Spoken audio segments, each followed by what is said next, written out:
Well, hello, everyone, and welcome to the Gambling Parlor here on Dead Money Sports. It's the NFL Contest Show, Week 7, Circa line release, and Thursday Night Football watch party. I'm your host, Jesse, and we are here to discuss the Week 7 Circa Millions lines and enjoy this Thursday Night Football matchup against two AFC North rivals, the Pittsburgh Steelers and the Cincinnati Bengals. And if the last few Thursday Night Football games have been any indication, we should be in for an entertaining game.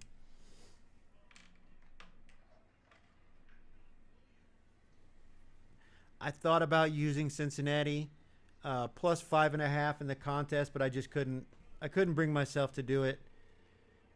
There's so many issues with injuries every week that just waiting until Saturday for my the submission is just the smartest thing to do.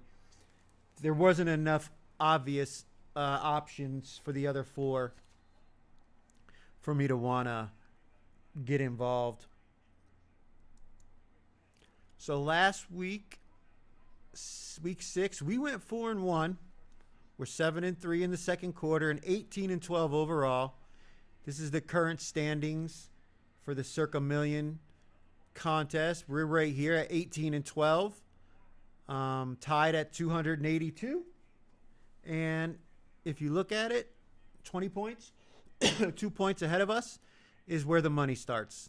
Tied for 81, tied for 81st place inside the top 100. So that would get you a couple $1,000, maybe $3,000-$4,000 for all that. Because all the entries, what they do is they combine the prize money and divide it up amongst those whatever would be 20 or 19 or 20 entries there.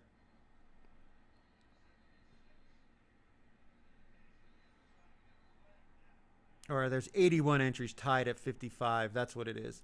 So you'd have 81 entries combined for the money.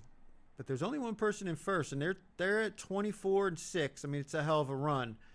But there's no way I expect them to keep picking at nearly 80%. So we just can't squander our good fortune over the last 3 weeks by having a down week.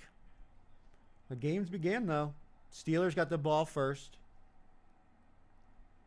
And they got, second and 11 here. Oop, and he just threw that one into the ground. Third and 11. But so, yeah, we are doing really good right now. We just got to keep it up. I mean, it's only 6 weeks. We are only 1/3 of the way through the contest. But I would much rather be where we are now than trying to claw my way out of a hole with a deficit. So 18-12, like I said, my strategy is 14 points the first 4 weeks, 33 points the middle 10 weeks, and then 14 points in the final 4 weeks. If you do that, you'll end up with 61 points, and that should put you in the top 10, potentially an opportunity to win it, depending how it turns out. Oh, what a catch by Metcalf. I mean, Rodgers just dropped it right in, and that was like a 25, 30-yard gain there.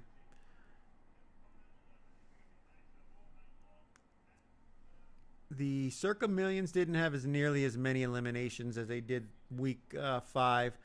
The biggest one was the Eagles with 89, and then the next one was Commanders 70, Cowboys 48, and then a couple of stragglers that were just trying to catch lightning in a bottle. And, of course, the 5 no picks, which is just maddening every week. Every week I see there's a number next to this no picks category. It just infuriates me to know that these people just squandered an opportunity at $18.6 million.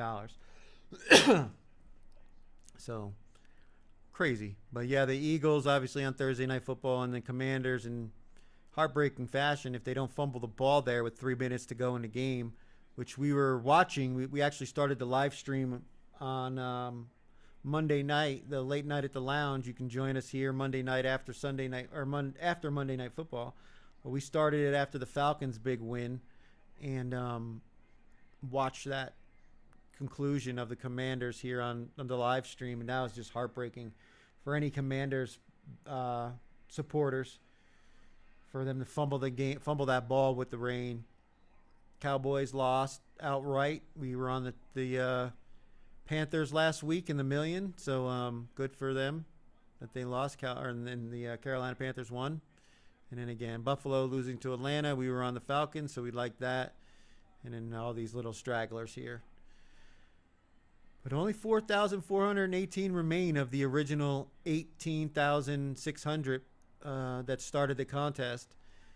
Only 6 weeks in. Actually less than a third into that contest, because there's 20 weeks. You have to add in the 2 island weeks for the holidays. And already 2/3 of the entries are eliminated. The Grandissimo, one person was eliminated last week, the Blez. So we've got, looks like 15 entries remaining. $100,000 buy-in, winner takes all, $6.9 million to the winner, and your implied value for right now for each entry is $460,000. We've got nobody with 2 entries left, even though there are a few people here. Entry number 2, entry number 2, entry number 2. And this was their second entry, so they lost both, at least if they had 2. Yeah, no one with 2 entries left. That's $200,000 at least if they had more than 2. If they had, a couple of them that were on the Cardinals or the Cardinals or the Rams last week. I don't know how many people had multiple entries. Oh, he dropped it off the hands of Hayward, but he's not really the greatest receiver for him to throw the ball to. All right, 3rd and 6. Can the Bengals keep him out of the end zone here? Force him to a field goal try? Well, get him. We know Rodgers ain't mobile, but the Bengals ain't getting any pass rush. He's just running around. Oh, touchdown. Jonnu Smith.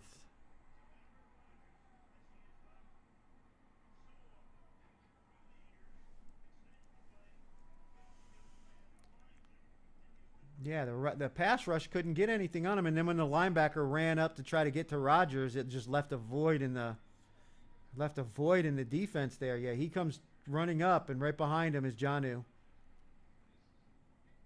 Yeah, 8.63 seconds he had before he threw that ball, so that's tough on the defensive backs.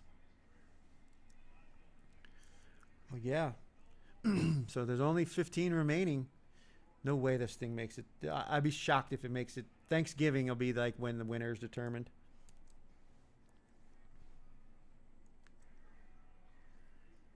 And now the point spreads for week 7. Obviously, we got the Steelers and Bengals. Bengals are plus 5.5 in the contest. Again, I thought about the Bengals. Thought better of it just because of the other games that we got some question marks about injuries, who's playing, who's not playing.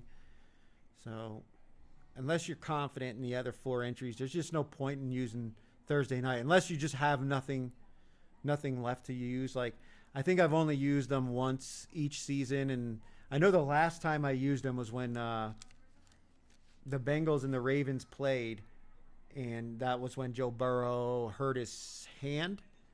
When he couldn't throw, he was like on the sideline trying to throw in the ball, just fell out of his hand. He was done for the year. That was that game. And it was just because I didn't have any real other options. And I thought the Ravens were better. I was on the Ravens. I thought the Ravens were the right side. But when Joe Burrow went down, the Bengals ended up winning and covering that game. But obviously, they were playing well before Burrow got hurt. So it was kind of lucky. Sad. I hate when good players get injured. I want to see the best players play. It actually makes it easier to handicap, I feel, when you have all the key players on the field, because you don't know what you're going to get from a backup. You don't know what you're going to get from a rookie or a free agent or a guy off the practice squad or some shit. But you normally know what the team's going to be like when they have all their key players involved. Like the next game here, Rams and Jags, the international game, the London game, first game of the day. Rams, is Nakua going to play? for Jacksonville, we already know Lloyd's out. And Murray's questionable, but he was questionable last week. He was out the week before that. Played last week. He'll play this week. But Nakua out for the Rams. That's a big deal. That is a big deal. I mean, he is just a target monster for this Rams offense. And you take that production off the field. I don't care how good Stafford is playing. He's only playing that well because he has Nakua to throw to. Nakua's been his safety blanket. You know, he throws it up to him. The dude makes contested catches. He blocks in the run game. He really does make this offense flow. Lloyd playing like a defensive player of the year right now. I mean, he saved fucking Jacksonville's butt, ours included, on that Monday night game when they intercepted that ball from Patrick Mahomes and ran it back for a touchdown. I mean, that was a difference in that game for us. They was about to go down 2 scores at least in that game. Suddenly they were up a score. So I don't know. This is a tough one. I lean Jags plus the 3. One of the things that really bothers me is that I've been seeing a lot of social media shit with the Rams because the Rams are practicing in Camden Yard in Baltimore while the Jags have been in London this whole time. And they're gonna move. They're gonna go over there. And McVay said that he's treating it as if they were playing an East Coast game from the West Coast, but you're not. You went from the West Coast to the East Coast, so you kind of have to readjust to that 3-hour difference. And by the time you kind of get your clock set, you know, in your body to that, now you're gonna have to jump another couple hours backwards for London's time zone. And as somebody who I spent 10 years traveling around the United States building movie theaters, I know what it's like to go from one time zone, like from the West Coast to the East Coast or East Coast to the West Coast. And if you're doing it in short time, it does bother you. Like if you're there for a while, like if you go to the East Coast, you get used to it. Down goes Flacco. Down goes Flacco. And that's what the Steelers do. They get pressure. They get pressure with their defense. And if this offensive line doesn't hold up, I'm kind of glad I didn't take the Bengals. I'd have to be sitting here the rest of the weekend knowing that I fucking lost a pick and, went early with the other 4. So it's just no good to use Thursday night. I mean, it is in the sense that you're going to be in the minority of the entire contest because some few people actually use Thursday night. Nice. There you go. First down on 3rd and long. T. Higgins, big catch. I mean, they've got good receivers. Flacco's standing in there still. But when you use Thursday night, you're in that small minority of the contest, no matter which side you're on. It's just a matter of how confident are you in your other 4 picks. That's all. So there are benefits to using it as long as you're confident in the other 4. But I prefer to try to wait and get as much information as I can. That's why I don't give out my picks until on the Saturday show. I know it's late, but I mean, how early are you betting anyway? When I give you my opinion or give the opinion of what I believe on these games, I'm giving that opinion at that moment with what the line is. You know, if the line changes, I'll certainly let it be known. I mean, if there's I had the Broncos when it was a stale number against Philly. It was plus 3.5 in the millions. It was plus 4.5 in the market. So yeah, this one right here, Jacksonville. I kind of lean the Jags plus 3. I think this could be a 3-point game, and I would, you at least want to get a half a point, out of something like this when you're given an opportunity to take 3. I mean, penalties. I was on the Jags last week, so it's hard for me to sit here and say, yeah, I want to go with them after what I saw last week. But it was penalties, and a couple of key drops.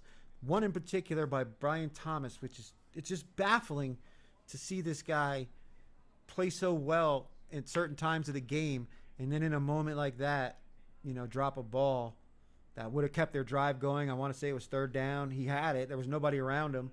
It would have been a 1st down. Instead, they have to punt. All right. I mean, they're moving the ball, but no, that was nothing. So it's 4th down. Bengals are going to have to punt unless Zach Taylor decides to say screw it. Yeah, you don't want to cut your own throat here going for it at midfield. Man, if he just waited a little bit longer, that tight end would have popped open. That's a shame. So, like I said, it's tough for me to take the Jags here. Obviously, the Rams' defense is good, but they can be run on. We saw that with the Colts. We saw the Colts run the ball on them. We saw the Dolphins run the ball on them. And the Jacksonville Jaguars can run the ball. These fucking wide receivers. It's not Hunter. If Brian Thomas would stop dropping the ball at key times. I mean, it sucks they lost Brent Strange, their tight end. He's good. Yeah, I don't know. Like I said, I lean Jags plus the 3 on this one. I don't know if it'll make the card, though. I have question marks about Trevor Lawrence. He was so confused in that game. Seattle secondary was thin with the injuries, and they got 7 sacks on him because he didn't know where to go with the ball. Mike McDonald just confused the shit out of him. But also, Liam Cohen was the offensive coordinator for the Rams just a couple years ago. He knows McVay. He knows their offense. He knows McVay, what he likes to do. He knows how this offense is structured, because he was the one designing it. Now, obviously, it's a different coordinator, but they're running very similar offenses that McVay likes to run. So he does know their strengths on offense. And without Nakua, I think that gives them an advantage on defense. This defense for the Jags has been good. They held Seattle to 20 points. And one of those touchdowns was a blown coverage when they brought in the guy they just traded for from Cleveland. There was a miscommunication between him and the safety, and Jackson Smith and Jigba got that long touchdown. I mean, that is the difference in the game and missed kicks. The fucking kicker missed a field goal and an extra point. And if had he, they would have had an opportunity at the end there. So, yeah, who knows? It's still early in the week, but I lean Jags plus the 3. Raiders and Chiefs. This is a ugly line because the Chiefs are playing outstanding. We were on them last week. They got the straight-up win at home, -2. Against the Lions, there was a lot of craziness in that game with penalties at weird, key times in the game that really helped bail the Chiefs out, particularly on special teams. They gave up some big returns to Detroit that got called back because of holding. And then the touchdown to Goff, that was the trick play that got called back for illegal formation. And they didn't commit a single penalty in that game, the Chiefs. Now the referee, from what I saw on an X, the referee, head ref for this one is the same ref that's been the ref when the Raiders have upset the Chiefs the last 2 times. It's the same ref. So will it be calling the game tighter on the Chiefs? I don't know. Goddamn, Geno Smith's playing like shit. They might have played well last week, but that's only because they were playing the Tennessee Titans. And their offense is just not good right now. They got a rookie quarterback. He's in the growing pains. They fired their coach. That's how bad it was. Now they're taking on this Chiefs offense. Rashee Rice is back for Kansas City's offense. Patrick Mahomes is pushing the ball downfield. Raiders defense is not very good outside of Max Crosby.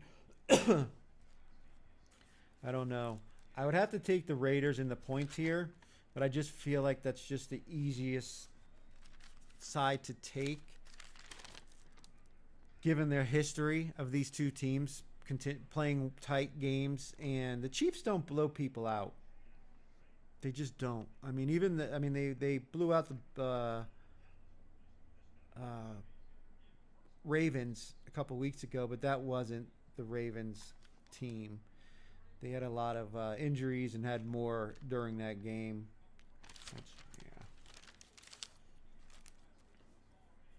I don't know with this one. Total 45.5. I mean, you got to take the points with the Raiders, and it's gone down. It was plus 12.5. Now it's at 11.5 in the market, 11.5 in the contest. Flea flicker. And Rodgers has to throw it away because they didn't bite. So I don't know about this one, and I'm sure it's not going to be very popular. I mean, the Raiders will be the more popular side, but I put out a poll on X a while back. Like, do you just ignore double digit spreads in the contest? And it was like 75% said yes. So when you're got a double digit spread like this, don't expect a lot of action on this game, which is always a good spot to be on if you have a good feeling about one side or the other. We still have time. Maybe we end up on the Raiders, but we'll see. Like I said, I feel like that's just the easier side to take. It's hard laying double digits, but it's actually the right side. You're a double-digit favorite for a reason. I mean, fuck me, Geno Smith's playing bad. And then their offensive line lost their best piece. All right, Bengals defense hold them down on 4th down. I don't think I'll be involved in this one. I would take the under 45.5 though, which means you'd have to take the Raiders in the points. If I think it's going to be a low-scoring game, 11.5, you got to take it, right? Next up, ugly game, ugly game. Dolphins and the Browns. Supposed to be terrible weather conditions in this game. The winds is supposed to be like gusting 50 miles an hour. You're probably going to get some rain mixed in. It's just going to be nasty. Obviously, them South Beach boys ain't going to like that. Browns, their players are at least accustomed to it because they live in it. And most of them have played there for more than one season, so they're accustomed to the Cleveland fall weather. Man, Browns are coming back from London, no bye. I mean, Dylan Gabriel didn't play horrible. The defense let him down. They were winning that game until whatever it was. Or no, didn't they play last week? I think so. Yeah. Who'd they play last week? I'm bugging. I'm pretty sure they did. Yeah. Well, they played. No, they did have a bye, right? Yeah, they played the Steelers. Yeah, they lost to the Vikings. They played the Steelers last week. And that was a tough game. 23-9. So I don't know about that. I don't know. Dolphins. They can run the ball. I mean, look at this total. 36.5. Not much faith in the offenses for either one of these teams. But the Dolphins, I mean, the Browns defense is good. But the Dolphins have some players still. I mean, Achan's good. Waddle's good. Darren Waller's all of a sudden resurrected his career. Washington, I mean, they've got some guys on this team that can move the ball. Tua likes to get the ball out quickly, which kind of negates the Browns' excellent pass rush. They are big guys, though. They can get their hands up and bat the ball down, but I don't know. You got the very poor Miami defense, particularly against the run. And then a Browns team that can run the ball. Judkins has looked good. Got to keep an eye on their offensive line. They had some injuries for the Browns. At least one of their starters, I know, wasn't practicing. You have to keep an eye on that one. And it's one of those fishy -2.5 lines again. The one that everybody loves so much. I'd probably go with the Dolphins if I'm being perfectly honest with you. I'll take Tua over Gabriel. And I'll take Achan and their running attack over the Cleveland Browns running attack. Yeah, Njoku was on the injury report. I know people like this Fanning guy, but he's not playing all that great. Miami's getting a good percentage of the tickets, so I don't know. That's it's one of those fishy trap 2.5s.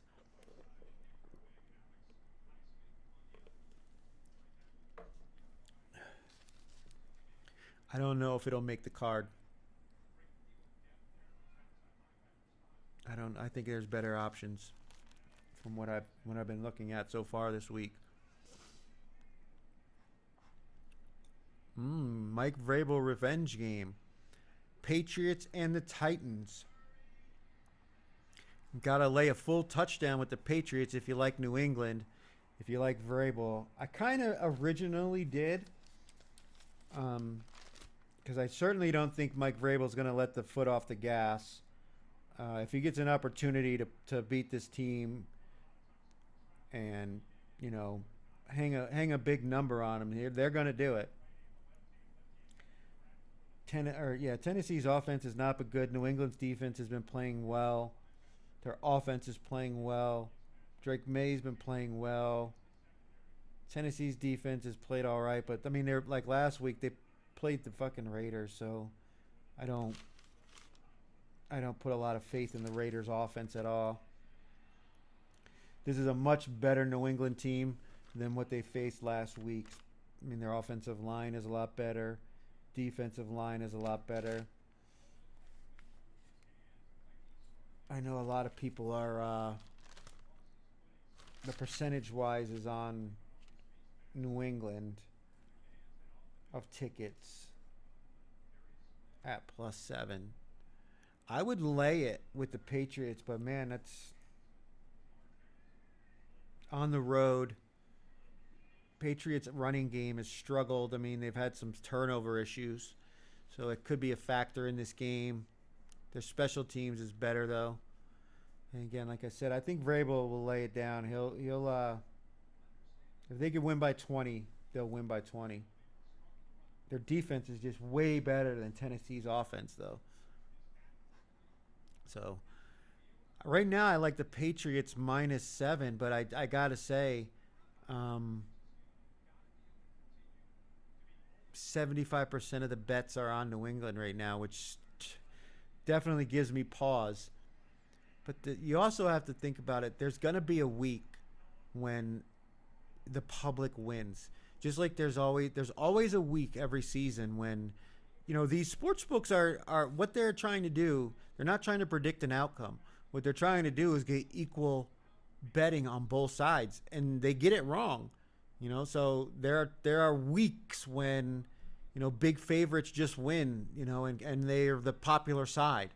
It happens. So if you're confident in one side, like I am, I feel about the Patriots. Well, I'm not that confident, but just in general, if you're confident about a side, if it might be a public side, and gives yourself pause, take a step back, and try to maybe look at some of the other factors that might, lead to why so many people are on that side, and the books have that number that where it is. Sometimes they get it wrong, and you're right. So trust yourself. You know what I mean? If you really feel confident about a side, even if it is a public side, not all the time, but sometimes you just got to go with it, because there is going to be those weeks when those sides win. It happens every year. So I'm going to keep an eye on this one. Obviously, injuries, always a factor. The betting is always a factor. But I really like New England in this spot. I just think they're a much better team. They're really playing well. Next up, the Saints +4.5 taking on the Chicago Bears. The 3-win streak Chicago Bears. They got pretty fortunate in that game Monday night, but you know what? You take the wins the way you can get it. Trust me, I remember, because I was on Chicago last year when they lost with the Hail Mary. And that really was the downward spiral for my season, because I would have went 3-2 that week. Instead, I went 2-3, and I was on a good winning streak. I needed to continue, and having a negative week was really a bummer. It kind of mathematically put me out of contention. It was just a downward spiral. I like New Orleans here. Chicago likes to blitz. They're one of the highest blitz rating defenses. Their defense has played well the last couple of weeks because they've been getting healthy. But Spencer Rattler has actually performed at some of the highest EPA against the blitz this season. He's minimized turnovers. I think he's only had one in the last few games. Now they're going on the road. It's outdoors. But the Saints defense is playing well too. And if they can shut down the run, because Swift is on the injury report. and force Caleb Williams to try to beat them. DJ Moore may not play. He's not practicing with the groin injury that kept him in the hospital overnight. Oh, nice play by the defense there, Porter. Nice play by you. We don't know what we're going to get from this Bears offense. I think they were very fortunate to win last week. And New England hung tight. You know, they've played the Bills tough. They played New England tough. I know there's no moral victories in this, but when you see that kind of performance from this team that everybody's saying is such a terrible team, they're really not playing as bad as one might think.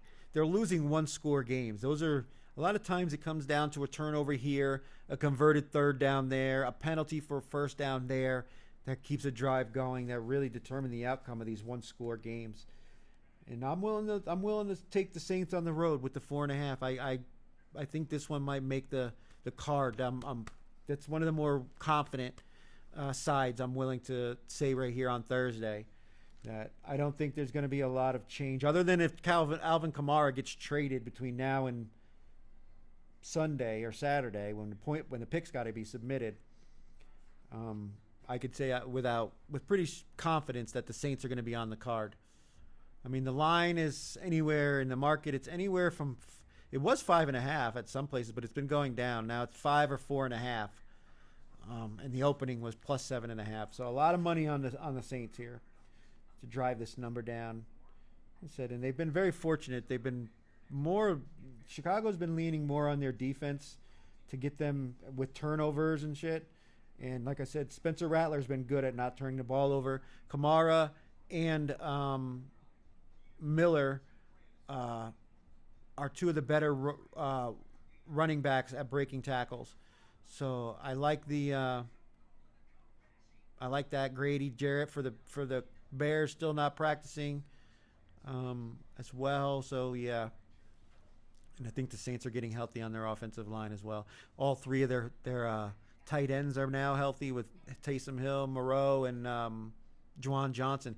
That could be a big factor because they can use those guys as runners, receivers. I mean, obviously we know Taysom Hill is like the utility knife. He can throw the ball. He can run the ball from the backfield.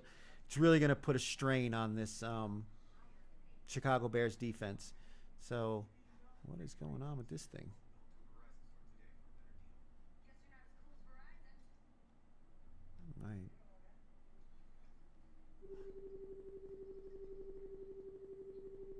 What is going on?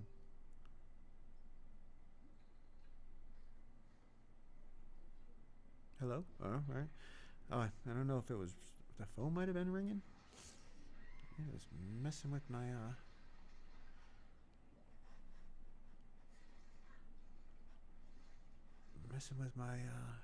web browser there. It was like freaking out. But all right. So yeah, I mean, I'm strongly in favor of the Saints. If nothing drastic changes between now and Saturday. Ooh, another big game. Another good game. Eagles and Vikings. Eagles have been struggling. Vikings coming off the bye after getting that win against Cleveland. Last second win. I guess a tough Cleveland defense. Carson Wentz, though, he always gives me pause just because I'm like, I've seen this guy implode at times in his career. And they got it at 1.5. There's 4 games this week with 1.5 point spreads in the contest, which is like crazy. Because you always want to say like games aren't decided by a point, but with the way the 2-point conversions are going and this the kickoff rule where the ball gets moved to the 40 can add points at strange times, and the inconsistency of the kicking games. I mean, we saw a couple more blocked field goals on Monday night. Uh-oh. Watch it, Rodgers. You're about to get blasted. Was that a catch, too? It was. Jonnu Smith, first down. But this is a good one. I've gone back and forth on this game. I originally liked Minnesota, but, you know, at the same time, you know, the Eagles are a good team. They're just in a rut right now, but they're going to come out of it. Their running game can always turn it on. They've got wide receivers. They've got a tight end. They've got the quarterback. They've got the running back. They've got the defense. It's just a matter of them putting it all together for 4 quarters. And I think this, I mean, and it's like the same thing with the Vikings, though. They've got a great offense. They've got receivers. They've got a tight end. Their running back's okay. And I know he's not the original guy, but the quarterback gives me concern. And how many of the offensive linemen are going to be back from injury this week? That's another concern. But Flores' defense likes to blitz, exotic blitzes. Jalen Hurts struggles against the blitz. Like back and forth. Do you give the Vikings home field advantage? Yes, it's probably worth about 1.5 points because they actually do have a home field advantage with that crowd and that stadium. And this is a bad spot historically for the Eagles with Sirianni as coach. He does not do well against the spread or straight up off of losses. And we're seeing that 60% of the tickets are on the Eagles, so more of them, but we'll have to see who's actually getting the money. So I kind of lean Minnesota right now, but I don't know if I'll be using this simply because I've gone back and forth so many times with these two that I need to try to find one that I'm a little bit more confident in. But as of right now, I like the Vikings. I mean, what's the total on this one? Let me look real quick. This thing keeps changing.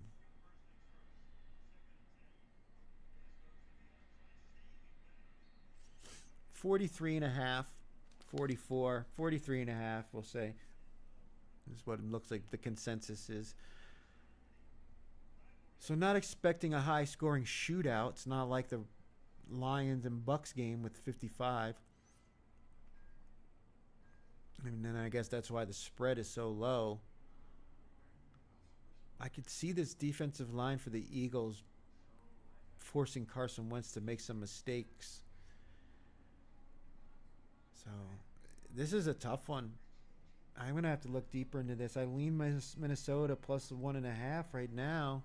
I mean, I'm seeing 2.5s in the market, which means money must be coming in on the Eagles to push the line up. If it hits 3 for Philadelphia, it's almost a automatic on the Eagles. If there's that much money coming in on Philadelphia that it's going to move the line from Thursday till Saturday that much in the Eagles' direction, you almost have to go with it. I'll be keeping an eye on that.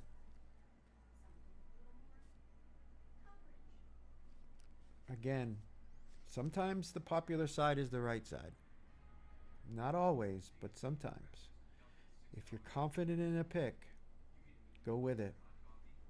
Don't let anybody else talk you out of it.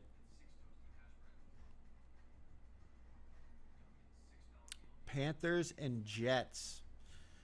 Panthers have been getting it done for us this season.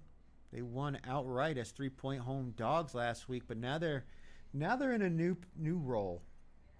Now they're the road favorite against a very, very disappointing New York Jets team. Now, first-year coach, first time as a head coach. I mean, you got to take the first season as it is, but there just doesn't seem to be any growth with this team. Like, they're not getting better as the season progresses. They're actually making worse choices. I mean, that debacle at the end of the first half last week for the Jets was just incredible. Like, how do you not try to score there in some fashion?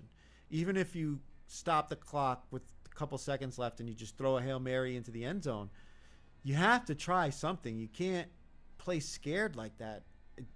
And it's strange to see somebody who is a disciple of the Detroit Lions staff not being more aggressive, because that is exactly why the Detroit Lions are the highest power ranked team in the NFL right now. It's because of their aggressiveness.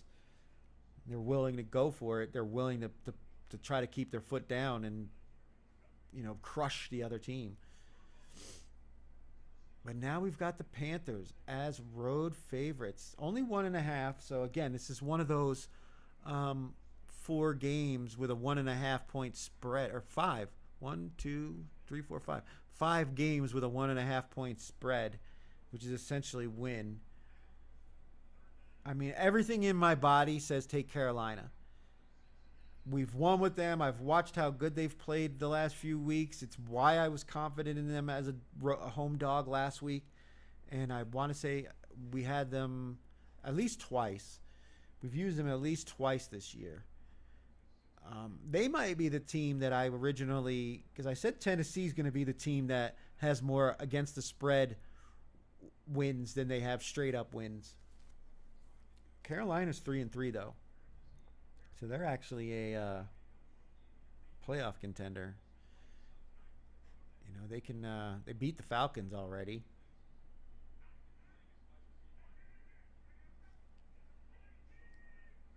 Come on. But so everything about this game tells me to take the Panthers. But I feel like it might be a trap. I feel like it might be a trap.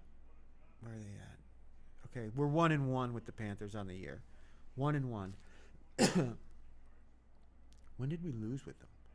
I know I went against them with the Falcons because that's the one game I lost.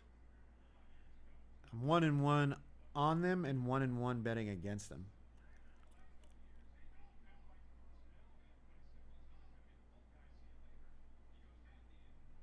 I just can't back this Jets team. And now Garrett Wilson's probably going to not play. Reynolds, their number 2 wide receiver, is going to play. So, I mean, you've got an inept offense that's now going to be down to its backups, wide receivers. Like, what are you really going to get from this team? Panthers defense has been playing well. I know they've been at home. Now they're going on the road, and Bryce Young has a horrible record on the road, straight up and against the spread. I don't even know. He might not have even won a game on the road yet. But, you know, the confidence is an important thing. And the lack of it with the Jets is just as important. And when you're 0-6, man, I know there's a lot of trends that say that's the right side. So I don't know if I'll be involved in either one of the on either one of these teams. I know the Panthers are getting 63% of the tickets. You know, it's 60-40, so 6-4. I'll have to see what the money is like. But at the end of the day, you need to pick the teams you think are going to win, because teams that win typically cover. The total's 42, anywhere from 41.5 to 42.5, so let's call it 42. You know, this just might be the week that the Panthers finally get that monkey off their back with the road losses. And Bryce Young. I mean, they've got a good wide receiving group, and they're about to get Jalen Coker back, which I thought was going to come back last week, but now he's definitely coming back this week. They might have Hubbard, although if he takes more time to get healthy with the way Rico Dowdle's playing, my only concern is he's got a lot of touches of the football the last 2 weeks. You know, that's going to wear on his body. Hopefully they're resting him up. Uh-oh. Steelers trying to score here. That's coming back. That's coming back. There's a flag. It would have been a touchdown Steelers, but there's a flag on the play, and nobody's celebrating. They know it's coming back. Yep.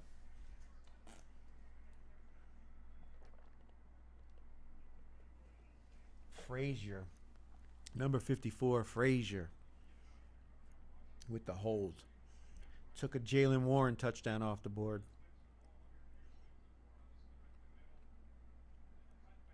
And he probably didn't even need to do it. He was way out of position. Yeah, he didn't need to do it. Jalen Warren had already gone beyond where that guy wasn't going to make a play. Not a chance. So this is a tough one because everything about this says take the Panthers.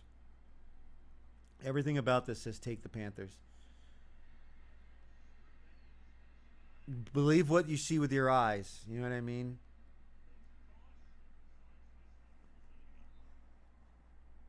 Mm. But I don't know. I don't have it in here.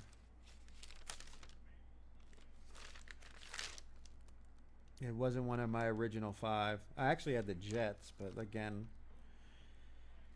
it's an ugly game. It made the ugly games list. Not really though. They're still 3-3.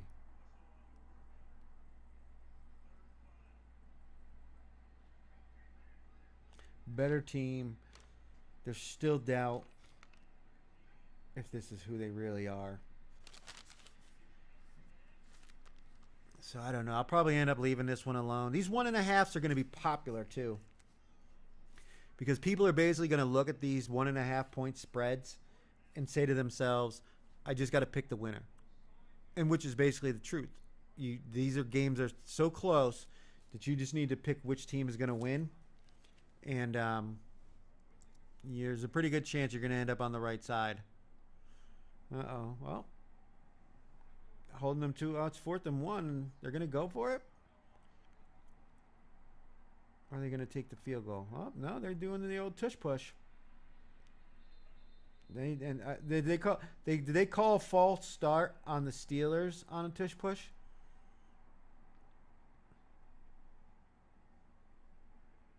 Yep, they did too.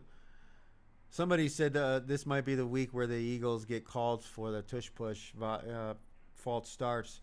Nope, they called it on the Steelers. Now they're going to go for a field goal here. They had it though. Yeah.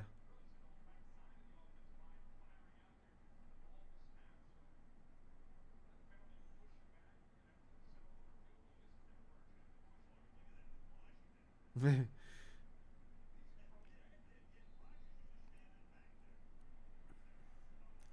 mean, might as well just take Rodgers off the field. They know he's not going to do nothing. All right. Boswell with the field goal. 10-0. Oh.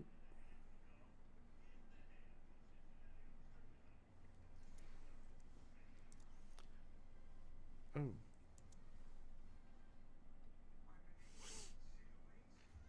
There we go. I had to switch the number over.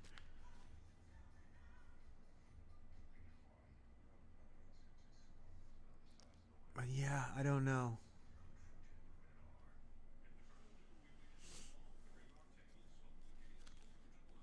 I probably won't have the Panthers, and I definitely won't have the Jets.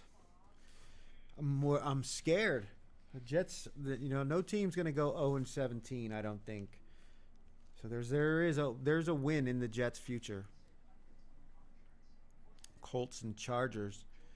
I've been leaning Chargers minus the 1.5 just because I know the Colts are the popular side. As a matter of fact, it's like 80% of the tickets are on the Colts right now. Chargers offensive line just got back Joe Alt. I think they're going to be able to throw this ball in this thin Colts secondary. We've seen the distance of Daniel Jones's passes have gone down. The distance of his completions have gone down every week. Their offensive line is good. They can run the ball. We saw the Chargers. They were pretty good against the run last week. They might get Khalil Mack back. It's more or less a contest play, fading the public, because I think a lot of people are just going to take the Colts, right? I mean, they're 5-1. Their offense has been outstanding. They had to come from behind against the Arizona Cardinals with a backup quarterback and a bunch of their key offensive players out in that game. So you saw Jacoby Brissett and a bunch of backup wide receivers for Arizona almost pull off the upset at home. Now they got to go on the road, face the Chargers and Justin Herbert. And as much as I like the Chargers and I believe they have an opportunity to win here, they're playing better. I'm also like the fact that I'm almost positive that it's going to be a contrarian pick to probably a top 5 with the Colts. But again, this is one of those weeks, like I said, that sometimes you just got to go with the team you think is going to win. And it's another one of these 1.5 point lines that I know it's going to be popular. Like even if the Colts are a top 5 selection, I don't think there's going to be a significant difference between the amount of selections on the Colts and the amount of selections on the Chargers. That was a pretty big. That was pretty like standard last week. Even the top 5 picks, the other side wasn't that far off. But I'm leaning Chargers right now. The only two I've really isolated as potential plays so far is the Saints and the Chargers. And the Chargers are more or less fading the public, pros, Joes, as they call it, see where we end up. Because it's a difficult week. And there's 6 teams on the bye next week. So there's only going to be 13 games to choose from, including the Thursday night. So call it 12, which is going to make next week's picks even that much more difficult. And a lot of people are going to be on the one side. Oh, shit. Well, Bengals running back just broke off a big run there. Can they score? Yeah, that was a nice run. That was about 20, 25 yards. Where are they at? They're 28. Yeah, about 20 yards or so. Bengals, a lot of people taking that 5.5 with the Bengals.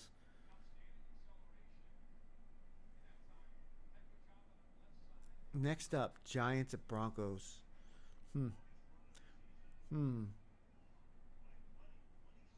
Giants off that big win on Thursday night. 2 wins in a row. And they've had time. They got the mini bye. Broncos got the full bye. No. Right? They played. Yeah, no. I'm sorry. They played in London last week, and they didn't take a bye. They're going to play directly after coming back from London. But, Sean Payton treated that like it wasn't like a vacation trip. They went over there early. They stayed in some podunk town out from the main London area, and they were really just focused on the game. Their offense looked like shit. Is that an indictment on them, or was the Jets defense just playing well? But they got the job done. Their defense for Denver was outstanding. We got to keep an eye on some injuries. Oh, big loss. Big loss. Swing pass by the Bengals, and they blew that up for about an 8-yard loss on first down. Going backwards, Chase Brown. And this is 7 points, man. It's a big spread. You almost have to say, is the Broncos defense going to dominate the Giants and the Giants aren't going to be able to do shit? I don't think so. Denver's actually getting a much lower percentage of the tickets, though. So Giants are the more popular side right now. And again, it's because it's that psychological. Yeah, 77% of the tickets are on the Giants. That's a lot.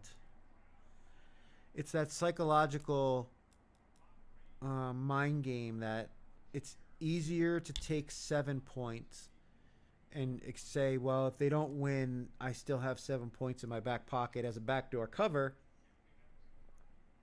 than it is to say, I think the Broncos defense is so good that they're going to cause turnovers with Jackson Dart. They're not going to let Scatterbo and Jackson Dart just run around. And the issues with the Denver Broncos offense were just based on their trip. And maybe the Jets were playing a little bit better. And you're willing to lay the full 7 with the Broncos. It's a tough one. That's a tough one. But I've seen a lot of these teams come out flat off the bye, or even the mini bye, like the Giants just got. I think the fact that the Broncos were able to get that win, even though it was ugly, they've lost some tough games this year, games they probably should have won, like the Colts game. Oh, my goodness. Jamar Chase with a juggling act and then finally brings it in. It was almost picked off. He's kept the ball up in the air.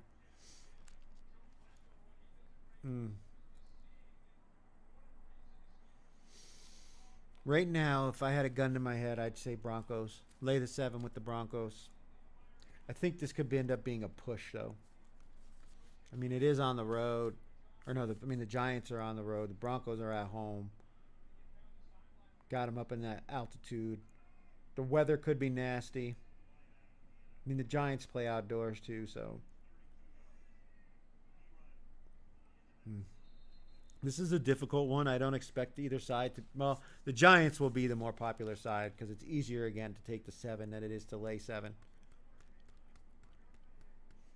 This is one that needs a deeper dive for sure.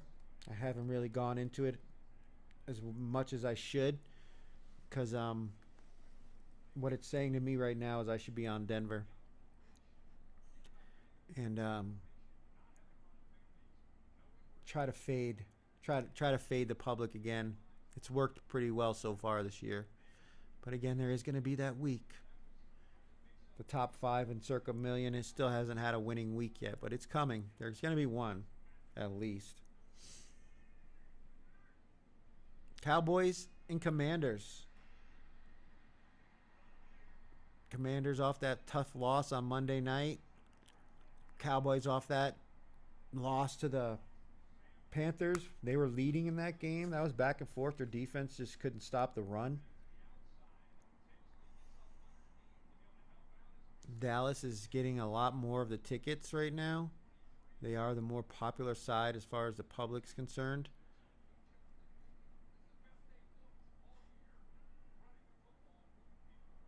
Yeah, it's 75-25. Cowboys are 75. Washington's 25.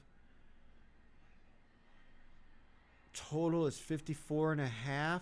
So it's expecting a high scoring game. It's because the Washington defense isn't very good either. They're old, I think, and Dallas is getting CeeDee Lamb back with George Pickens in this passing offense for Dallas.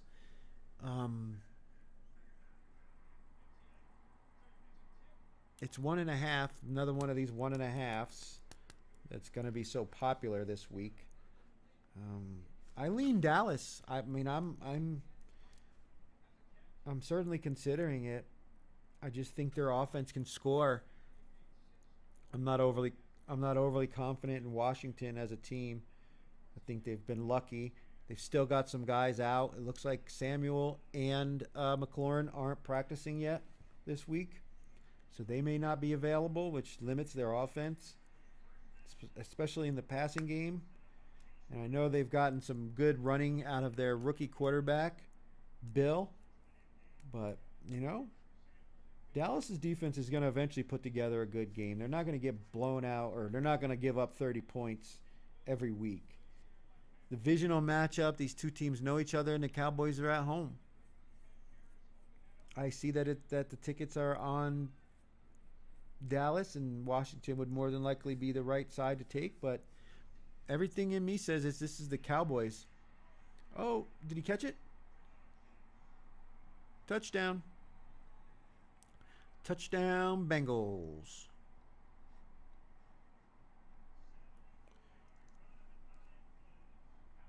Oh, here we go.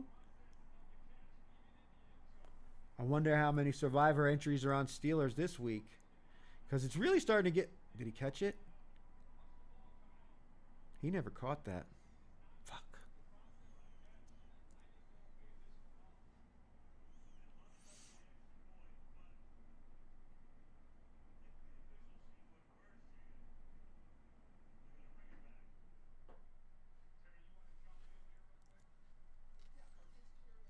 Yeah, he never caught that.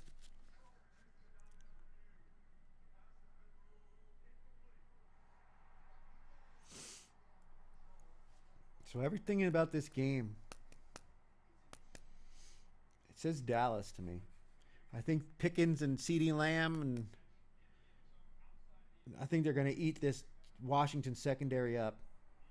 Dak's playing really well. I know you keep hearing that all in the media and shit, which always gives me pause when everybody's talking about a team.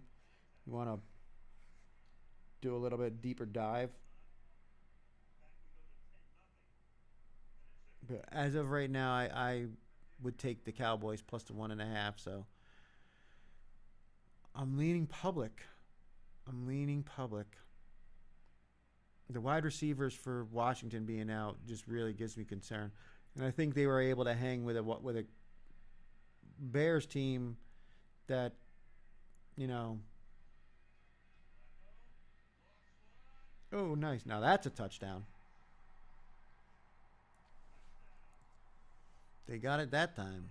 There would have been a pass. There should have been a pass. There is a flag. It's going to be pass interference on who? On the defense. Yeah, that's a touchdown. But so I lean the Dallas Cowboys in this one.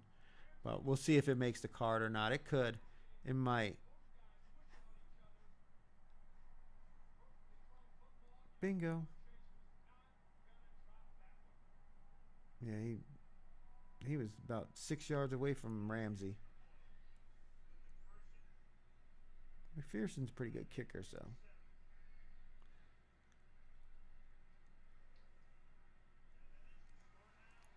All right. So we got us a game here. Again, these Thursday night games are always funky because you don't have a lot of prep time. Another afternoon game. The Green Bay Packers going on the road to take on the Arizona Cardinals. Cardinals that got the cover without the win last week with Jacoby have a few of their key guys on the injury report still. Kyler's not back yet, really. Marvin Harrison's not back. It looks like Zay Jones and Wilson. All three of their starting wide receivers are all potentially not going to play in this game. The Packers have kind of struggled.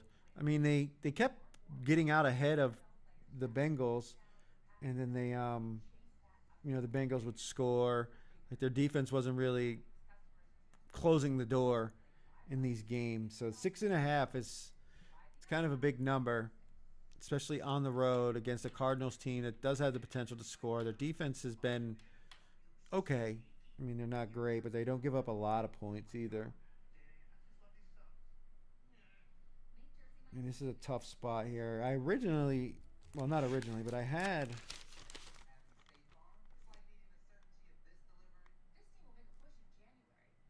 had a lineup where I had Green Bay minus the 6.5. But their offensive line has got like three guys that could potentially be out of this game. And we've seen that the Arizona Cardinals defensive front, they got that rookie and Calais Campbell and a couple other guys that are playing well. They could maybe give this Green Bay defense some fits. And I mean, they had an opportunity to win that game. They got down against the Colts in the red zone. They just couldn't punch it in. They were leading in that game and gave up the lead. So I would go more Arizona plus the 6.5 at home. We got to see who's going to be playing though before we can make a decision one way or another on that one. So that's a later on in the week, but not off the board play. And it's only 57% of the bets are on the Packers to 43 for the Cardinals. So not a big discrepancy there. We've got the Atlanta Falcons, my favorite team, flying out to San Francisco to take on the 49ers. Atlanta off that big Monday night win. They looked really good against the Buffalo Bills, Super Bowl contender, very good team. Now they've got to go out west and play the 49ers. This will not be on the card. I can say that with 100% certainty. This plus 1.5 will not be on the card. I don't want to have to stress over this game any more than I have to, because I think the offense for the 49ers might have some success. I know Jeff Ulbricht's a good defensive coordinator, but it looks like San Francisco might be getting some guys back. George Kittle's supposed to play. Ricky Pearsall's still out, though, and Jawan Jennings is playing banged up. Kendrick Bourne's played okay. McCaffrey's played okay. The offensive line. I just don't.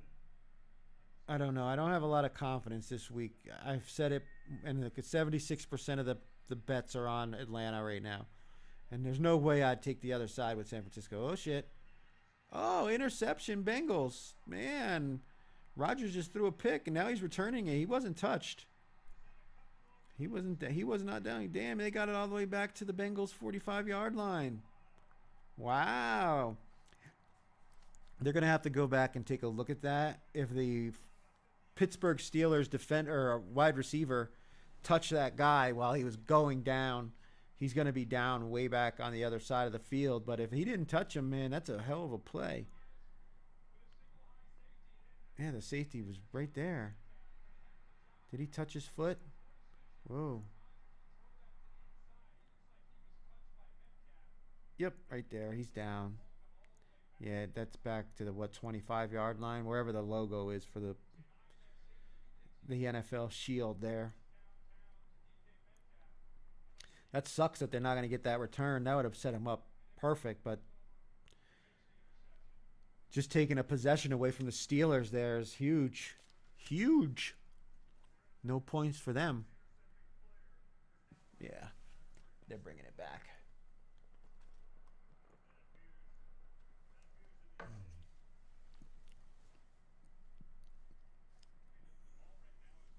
But so, as me being a fan of the Atlanta Falcons this week, they're not on the card. I want to bet them, and I think they can beat the 49ers. I mean, they're playing great. Penix, he still concerns me, though. He tried to give that game away last week a couple of times at the end with those almost near interceptions. So, I don't know. 49ers, we've seen them play well. Though I will say, Shanahan not great against the spread at home. But I don't have enough confidence to make this one of my 5, I can tell you that much. And with the line moving in the opposite direction from the 49ers, you have to look at that. It was plus 2.5. Now it's plus 1.5. Oh, Chase Brown. Well, they just got the ball even further than where it would have been with the interception. So they got that. They got all that yardage back. Chase Brown with a hell of a run there. Perfect block there in the middle. And then a little spin around, spin-a-rooney. Cut back. Yeah, that was a hell of a run. He put him in the spin cycle there. Wow. Bengals are playing a hell of a game, man. NFL, dude. Any given Sunday. The big time popular. Ooh, that's pass interference. There you go. Yeah, he was holding all over him. So again, there's all kinds of alarm bells and lights and shit going off in my head saying, don't you dare use the Falcons this week. I've broken the rule 4 times already this season, but we're 3-1. So I say it, and I'll say it again, that if I truly believe the Falcons are the right side, then I'll use them. But most of the time, I just don't. Because my heart says they're going to win this game. There's all kinds of bells and whistles and shit going off in my head saying, just don't do it. You're gonna be screaming at the top of your lungs the entire game, stressed to the max. I mean, I was bugging on that Buffalo game, and they were playing well.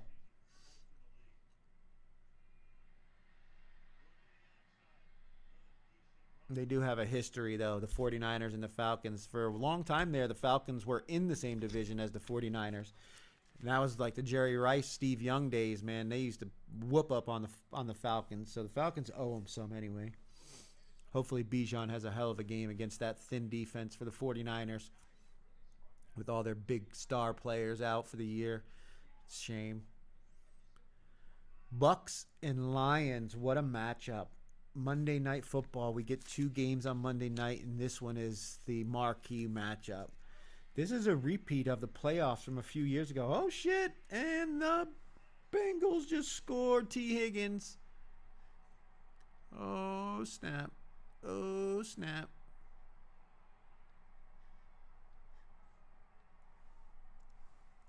We got ourselves a matchup, folks.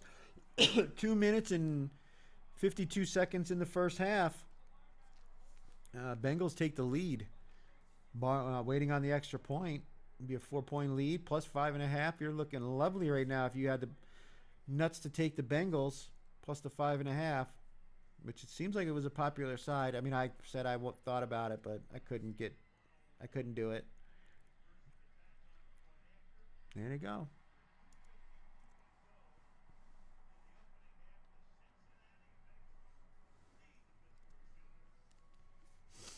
Bucks and Lions, Bucks and Lions. Bucks are getting all of the love from the public right now. They are a massive ticket advantage. It's like 77% of the tickets are on the Bucks right now. Now, this line has been slowly ticking in the Lions' direction. Sunday, when it first came out, I put my first thoughts 5 down, and it was Detroit minus 3.5. Before the Circa lines came out yesterday, I was going through the lines on the Action Network, and it was Detroit minus 5. Now it's 5.5, and yet all of the tickets supposedly are on the Bucks. So a lot of the signs are pointing in Detroit's direction. Bucks are going to be without a few of their wide receivers and Bucky Irving for another week, it looks like. Detroit is down a bunch of their defenders, their secondary guys. One guy suspended, one guy is out, one guy's on IR. So it looks like those two are going to counterbalance each other. Detroit is great running the ball. Their offense is prolific. The Bucks defense is good against the run, okay, not so okay against the pass. I mean, their numbers are kind of weird, but I mean, we watched Seattle just a couple weeks ago light that team up, and if it had not been for a fluky interception, they may not have won that game. Everybody's talking about Baker Mayfield for MVP, blah, blah, blah. Detroit, tough loss in prime time against the Chiefs on the road. That was the Chiefs' best game by far. And I said it again that they needed a bunch of penalties and some other strange things to happen to lose that game. So I lean Detroit. The 5.5, I feel like it may have moved too far. Again, it was 3.5 on Sunday when I was first looking at the upcoming slate, the upcoming schedule. And now that it's 5.5, what you do get is if this game goes to overtime and they score a touchdown and then keep Tampa from scoring, you cover. The new rule, I didn't realize it until recently, that even if they score a touchdown in overtime, the other team still gets an opportunity to possess the ball, assuming there's still time on the clock. Which that'd be something if they got the ball under kickoff and ate up 10 minutes of clock before scoring a touchdown. That'd be quite a accomplishment. I just think Detroit's going to come out ready, prepared. I don't think they're going to make the weird penalties they had last week. I mean, if not for the touchdown trick play to Goff being called back and the couple of holding penalties on special teams that killed their field position, Detroit maybe wins that game against the Chiefs. So I think the luck finally runs out. We were on the Bucks last week. I said I thought their luck continued against San Francisco, and it did. Unfortunately, it caught... Oh, fumble! Or no, he's down. They're saying he was down. Damn, if Cincinnati got that fumble right there, put another score on the board before halftime. That was the other thing about the Falcons game that worried me when they didn't score right before halftime because of the play by London when he almost scored there. But Detroit has made the short list so far. I'm just a little concerned that somehow the Bucks backdoor you, that the Lions get out to a 2-score lead, and final possession of the game they score and they don't win the game. Detroit wins the game, but Tampa Bay backdoors it. It worries me. I hate it because when I pick a team, I always say if I think they're going to win, then I think they're going to cover. So I don't like to be scared in a situation like that, which this gives me concern. But again, I'm trying to avoid these 1.5 games if at all possible, because I know how popular they're going to be. Just because it's easy to come up with a justification for one side or the other in a game that only has a spread of 1.5, because you really just have to pick the winner, which is difficult judging by Survivor. But it's easier in the short term when you're making your selections to say this is the side I think is going to win this game and click that button. So I'm trying to avoid those if I can. And these are the games I'm going to have to pick. And again, we're fading the public betting. 77% is on the Bucks compared to the Lions only getting 23. I said this last week when we were on the Chiefs that these are the opportunities in these contests when you have to try to fade the majority with a quality team. We went with Kansas City last week because they were getting they were -2 at home against this very Detroit team, and everybody was on Detroit because they've been a covering machine. You're getting 2 points with them. It felt like a gift, that you're getting this 2 points with this great team. But sometimes you just got to ignore that and say, all right, we got to go contrarian against that. And that's how I feel about this Detroit game right now. Is I just think the Bucks might finally run into that team that's really, really, really good. And the Lions are 4-1 against the spread, their last 5.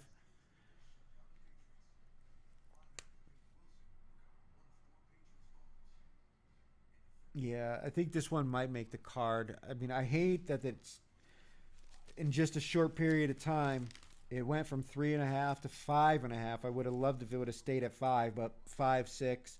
5, you get an opportunity for a push. 5.5, they at least need to win by 7 or 6 or 7, but say 7. So it's like one of those situations where Detroit's up by a touchdown and has to keep Tampa from tying the game. Because anything less than that, if it's 13 points or 10 points or whatever, you never want to see that because they're going to score. Todd Bowles is super conservative, though, too. He loves a good rock fight. Loves a good rock fight. The game decided by 3 points, he's happy. I really like Detroit here, but it's a tough spot. And the final game on Monday night, the Houston Texans going out to Seattle to take on the Seahawks in prime time. Certainly have to take a peek at the weather. This is when it gets rainy and nasty in Seattle, which can always play a factor in these games. I kind of like Houston here, plus the 3. We saw what the Tampa Bay Buccaneers receivers could do against this secondary, and Houston has big receivers. The Jacksonville Jaguars are more smaller receivers, a little bit faster, and they struggled. They struggled getting separation a lot in that game, which led to the 7 sacks by against Trevor Lawrence. I don't know if they're going to get. This Houston offensive line hasn't been the best, but they've been playing well the last couple weeks. They did play a hobbled Baltimore team. This line was Houston plus 3.5, and it's moved to 3 in the contest. Seattle still has guys out in the secondary. We're going to have to see who's playing, who's not. But 61% on the Seahawks right now. Not the most overwhelming discrepancy, but I really like this Texans defense. I like their secondary. I mean, the Jags defense held Seattle to 20 points. One of those touchdowns was a busted coverage against a new guy on the defense for Jacksonville. The big play to Jackson Smith and Jigba. Houston's got a really strong secondary, and if they can just keep Jackson Smith and Jigba under wraps. Cooper Kupp hasn't been playing really well. I mean, they do have Barner, and I think it's Horton. But I think Houston can score here. And if this is a 3-point game, I like getting 3. I think Houston can win this game. Mike McDonald has not been good against the spread at home. Better on the road. So I'm leaning Houston plus the 3 right now.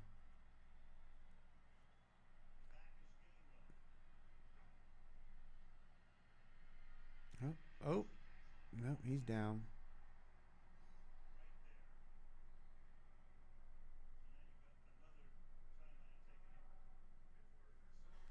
He is down. Who called timeout? Pittsburgh? All right.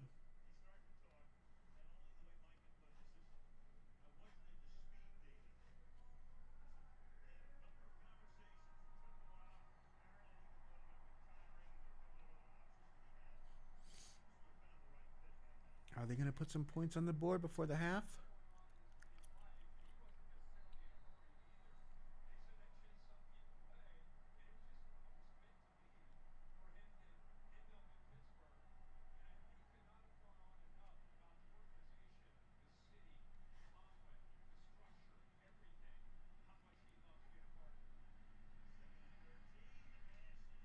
Oh, he held on to that. Nice. First down. Oh, did he intercept it?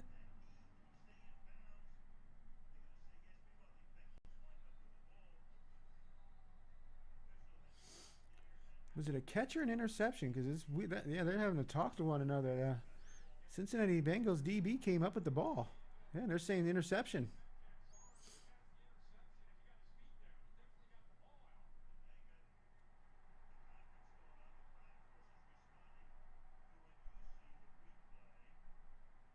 Oh, that's an interception.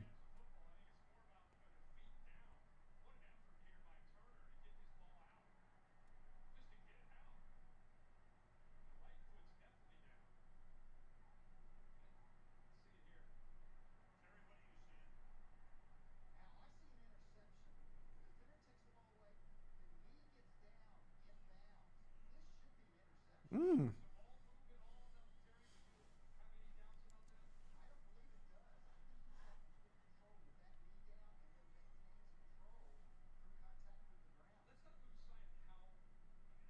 That's huge. Keeping them from scoring before halftime, even if it's a field goal, that's an interception all day. Man, Cincinnati's defense came to play. Yep, they ruled it an interception. But so with the final game, Houston and the Seahawks, I lean Houston plus the 3. It's one of the games I'm considering as well. I think their defense is good enough to give Sam Darnold and the Seattle offense some trouble, and they're going to be able to score. I think I think their wide receivers can get separation against this Seattle secondary, which was an issue last week for Jacksonville. But they're bigger and stronger, which is exactly how the Tampa Bay Buccaneers put up whatever it was, 38 points or whatever it was against them 2 weeks ago in Seattle. I wonder if Seattle will try to score here.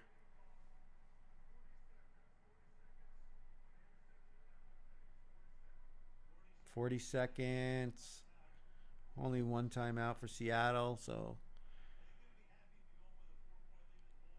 I mean, you might as well take a couple shots. You've got Jamar Chase and T. Higgins.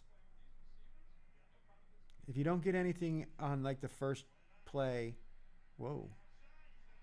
That's a catch. Jamar Chase, all right. First down, big chunk on the first play, and he's out of bounds. Stop the clock.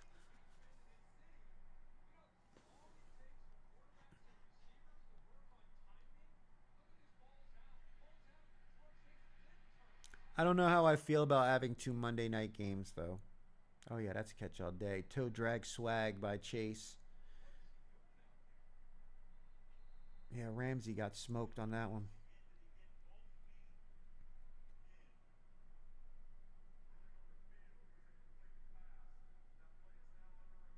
What? You can see the pellets coming off the ground from his toe dragging the entire time.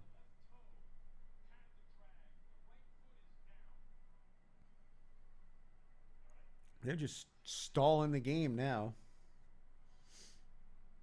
Watch his foot. It drags the whole time. You see the black pellets coming up. Look, 1, 2. Look at that. I mean, I don't know what they're looking at. I don't know what they're looking at.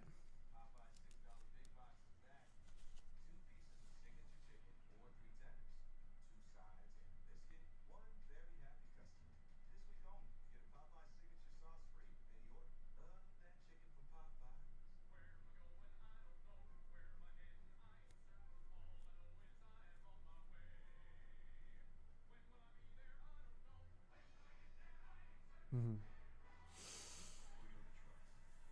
Well, we're going to take a break at halftime, and we'll be back for the second half. But that's the first thoughts for Week 7. 2 games that I'm confident will make the card are the Saints plus the 4.5 and the Chargers minus 1.5. Saints because I don't think the Bears are as good as they're getting credit for. I don't think they should be that big of a favorite. And the Chargers is as much about fading the Colts. But again, it's 1.5. And I think the Colts are going to be the much more popular side. I mean, they are right now. They're getting about 80% of the tickets. Mm.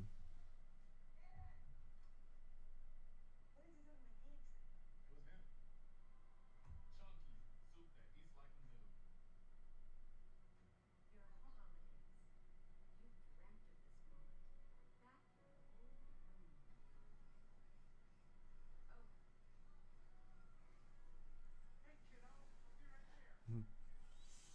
Some of these commercials are just outrageous. Make sure you join us Saturday at 6 p.m. right here on YouTube for the pick release show when I'll have all 5 of my selections for Week 7. What? What did he bobble the ball?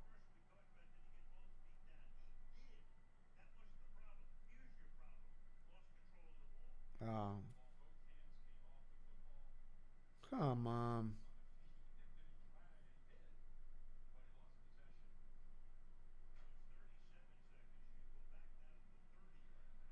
That's tough.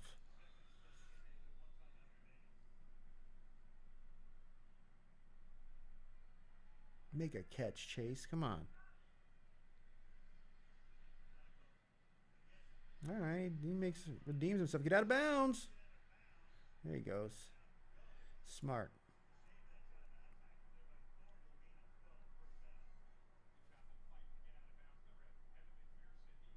Man, to add 3 points to their score here before half would be huge for Bengals backers. I'm kind of upset at myself for not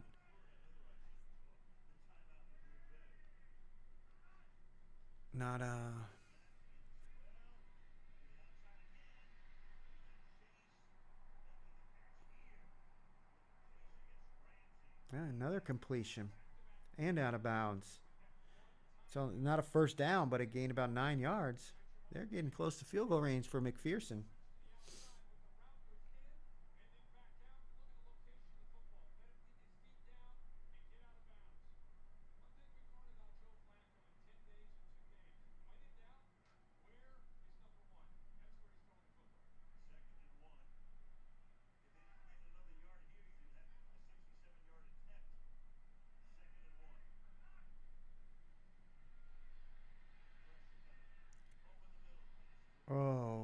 was close. Oh, they called a... Are they going to call holding? Or pass interference? Holding will only be 5 yards in a first down. Pass interference is going to give him the ball in field goal range. Oh, yeah. Spot of the foul.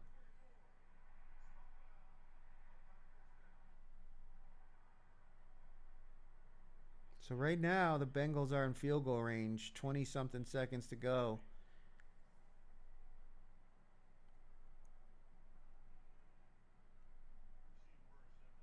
Yeah, and Saturday, we'll have the college football parlay. Right now, we've got Tennessee and Alabama, Utah and BYU. And there's what was the other popular game that's going to be at that time window?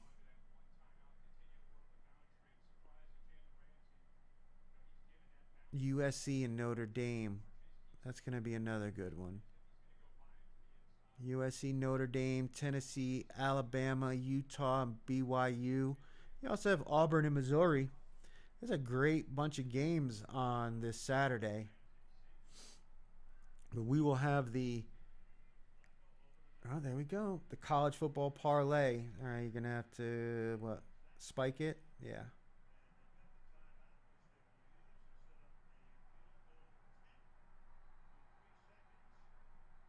Okay, they did have the last timeout. All right, so they run it down to 3 seconds, and they're going to bring McPherson on here for a field goal. We got some great college games. Make sure you're following me on X at Dead Money Sports. I will release the college football parlay tomorrow for the Saturday stream. But as it looks right now, I don't know if I wrote it down or not.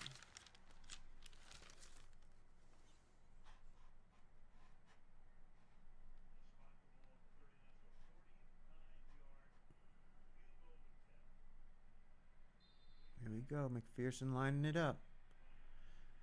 Notre Dame is minus 9.5. 61.5. 61. I think we're going with the under on that one. That's such a high number. Essentially saying there's not going to be any defense. Right down the middle.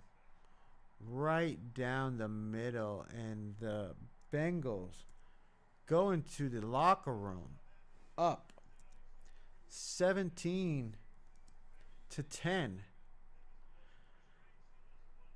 Well, we'll be right back. We're going to take a break. We'll return for the second half. Stick around.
We are back for the second half of Thursday Night Football here on Dead Money Sports. And we've got ourselves an intriguing matchup. The Bengals coming in as 5.5-point home underdogs with a total that was in the 30s. And we right now have the Bengals leading by 17-10. So we've got ourselves a hell of a game here. Oh, sorry. The total was 45.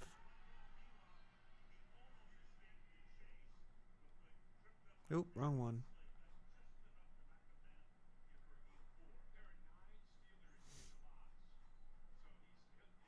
There we go. And we got the commercial.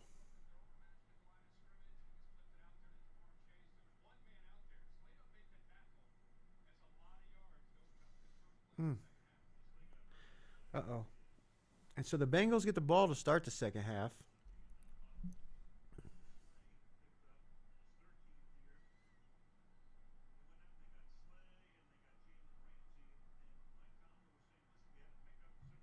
Darius Slay's down, but he's walking off the field, so he does. It looks like he might be back. Someone punched him in the side or hit him in the side. But Bengals have the ball to start the second half. Up 7. They got a real opportunity to double dip.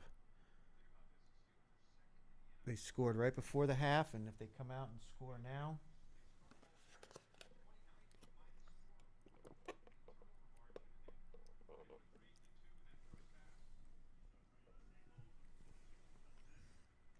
they could really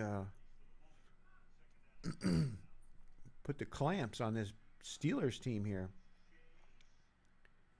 And anybody who had the the wherewithal to take the points with the Bengals be feeling really good.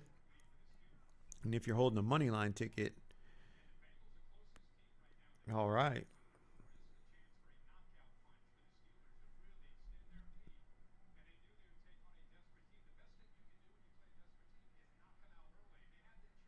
So I put some questions in the comments. I want to find out how many people think the how many people think selected the Steelers for Survivor this week.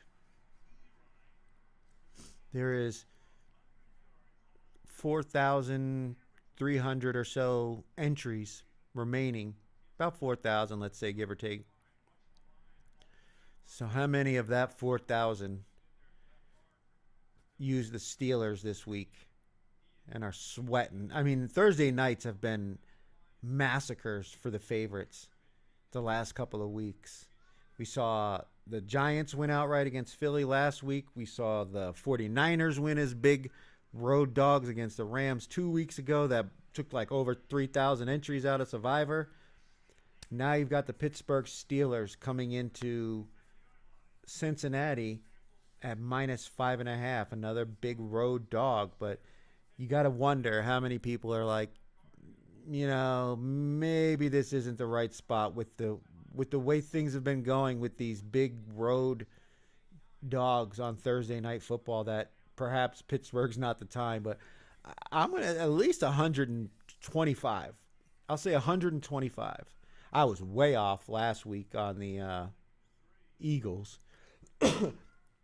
They were the highest. Nice. Jamar Chase is just eating them up. They were the most chosen selection to be eliminated last week, but that was at less than 100, just 89. So, yeah, I'm going to say 125 are on the Steelers. We'll find out Saturday. Make sure you join me here on Dead Money Sports. What happened? This Saturday? What's up with the camera?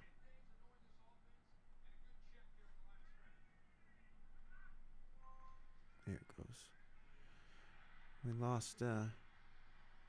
lost the camera there for a second. Jamar Chase is just lighting it up. If you got him on your fantasy team this week, congratulations. You're going to be well ahead of your opponent going into Sunday's games. They just can't stop him. Flacco's just feeding him the ball, which is smart. I mean, he's one of the best wide receivers in the league. I'd put him top 3 for sure. He's like, who was? Well, Joe Burrow's a good quarterback. DeAndre Hopkins was like a great receiver who never had a great quarterback. All right. Well, short gain on first down for the Bengals.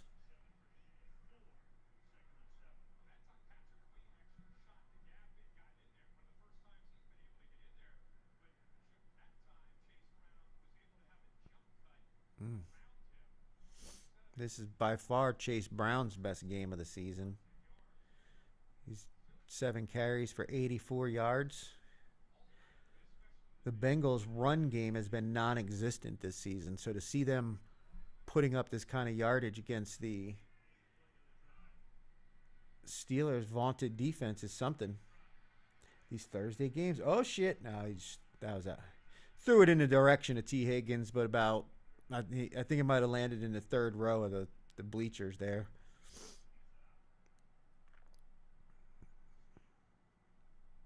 Smart play though. He was under pressure. Don't take a sack. Don't lose yards. Give yourself an opportunity on 3rd and 7. Potentially pick up this first down. If not, at least give your coach the option to go for it on 4th down. So, smart play by the veteran quarterback, Joe Flacco. Ooh, is they going to give it to him? Is that Tanner? Who is that? It's a tight end. Oh, no, he's about a half a yard short. But, you know, this is what you want, though. You want your offense to at least have the opportunity to go for it on 4th down, maybe even draw them off sides. Steelers are a pretty disciplined defense, but maybe get them to jump with a hard count and get a cheap first down here. But if not, I mean, you got P. Ryan, good. You got the big back in there. He's definitely a lot more of a power back than Chase Brown is for sure. But they're stacking the box here. They got everybody up along the line. And Flacco's going to go for it and get it on the second effort. Oh, they called timeout. No. No. You called timeout when your quarterback had the first down. Oh, man.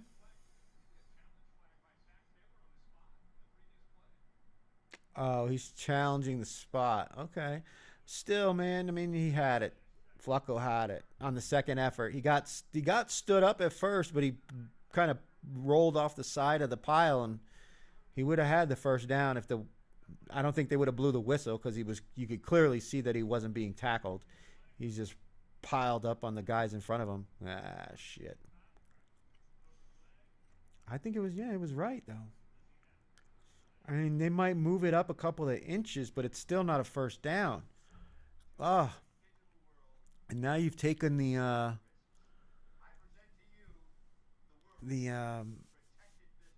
surprise out of the potential Joe Flacco sneak there, because you don't expect the old man to do it. I mean, Rodgers is over there fucking doing aerobics poses while they're running the tush push. Like, just get them off the field if you're not going to use them. They know what you're going to do. You know? Bring somebody in there that can at least contribute or is going to contribute to the play. Because there's different formations and different options off that tush push. We've seen them line up in the tush push formation and then run like a jet sweep, run an option. You know, I mean, they don't always just dive into the pile. Sometimes they try to, especially if it's down near the goal line, get everybody up in the middle and then fake it and spin out and go to the stretch play. Mm.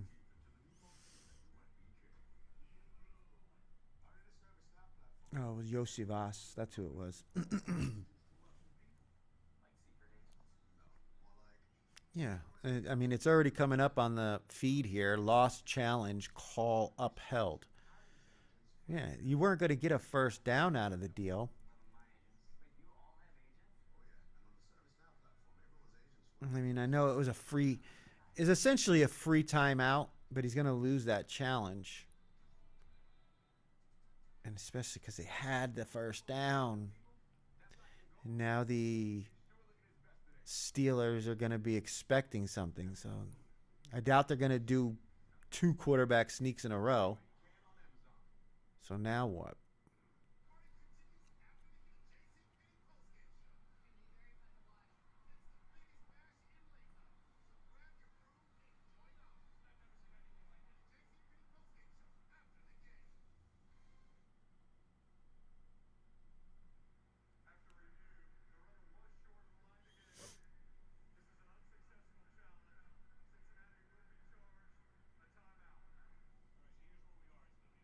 All right, so they got charged a timeout.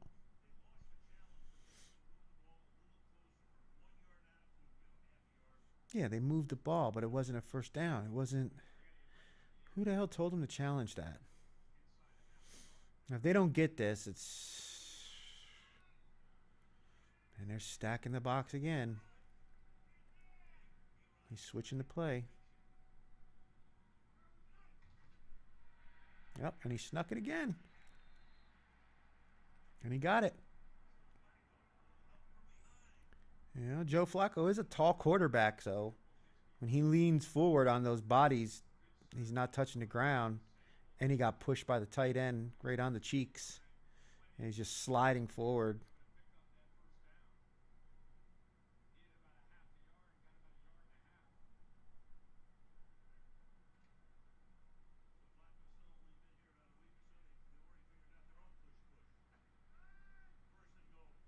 Hmm.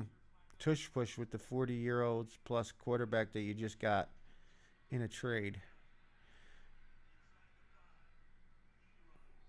I mean, at least the Falcons, they used a tush push once they actually snapped it, and once the Buffalo jumped off sides last week.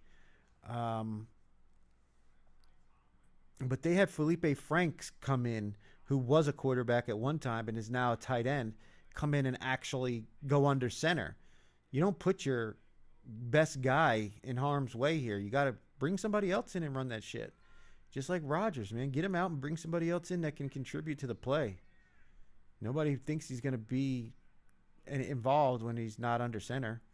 You don't want Flacco getting hurt. You just traded for him. Oh, nice play.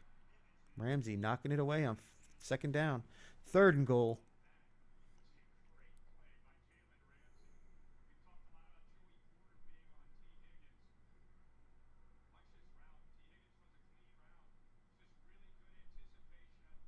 Mm.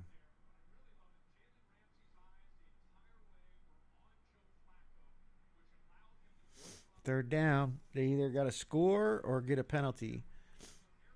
If not, I mean, it depends on how close you get. Do you take the touchdown? 2-4 right now. Here comes Pittsburgh. Flacco roll up, and he spikes it into the ground. Oh, are they going to kick the field goal here?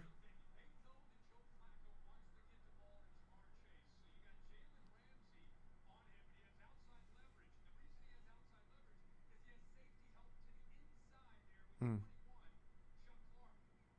Yeah, Ramsey was on him pretty good.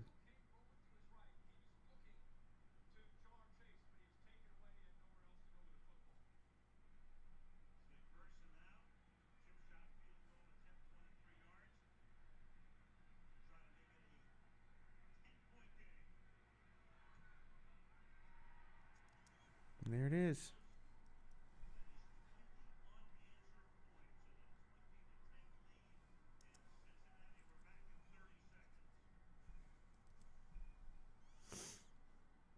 $20-10. Plus 5.5.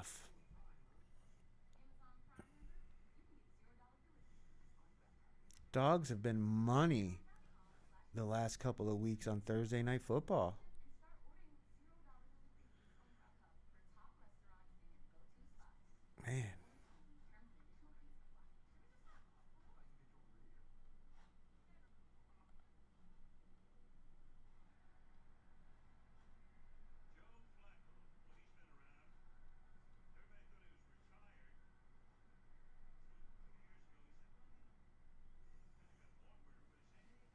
The Bengals, depending on where you're at, I mean, you could add plus 330. You could have plus 330.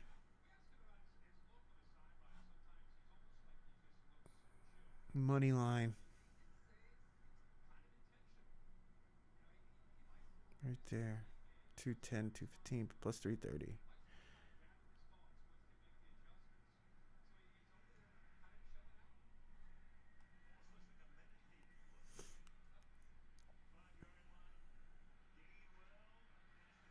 Oh, shit. That's a nice return out to the 40-yard line.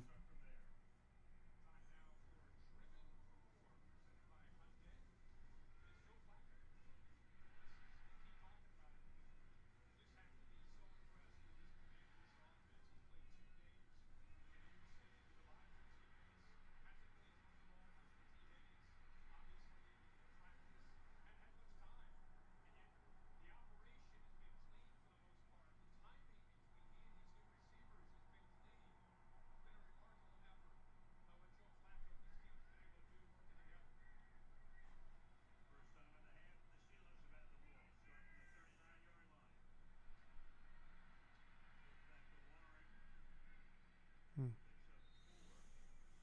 Yeah, that was a nice drive by the Bengals, eating up about half the quarter there. They're going to have to, Pittsburgh's going to have to do something on this drive.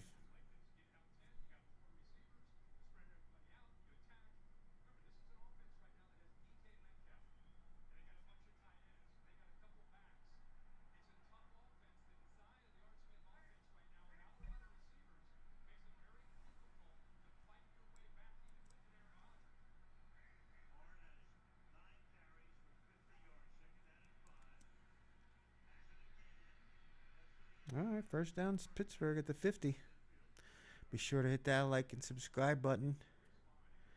Hit the notification bell so you'll know when these episodes are uploaded. The NFL contest show, obviously, we go live on Saturday. Got a great college matchup to be for the college watch party. But I always upload the contest show portion directly to YouTube once we're done with the picks. So you want notifications for when that video is uploaded. If you're not able to watch the stream, you can do that. Man, another big run. Whoa. Oh, he was out of bounds. Wow, Pittsburgh's really marching the ball right down the field now. That's huge. Big run by Jalen Warren. Back to back. He's about 25 yards.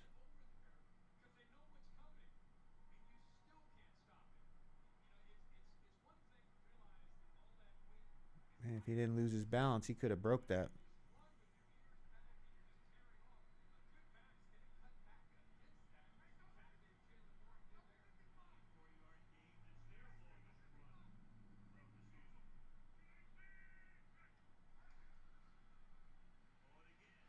Hmm.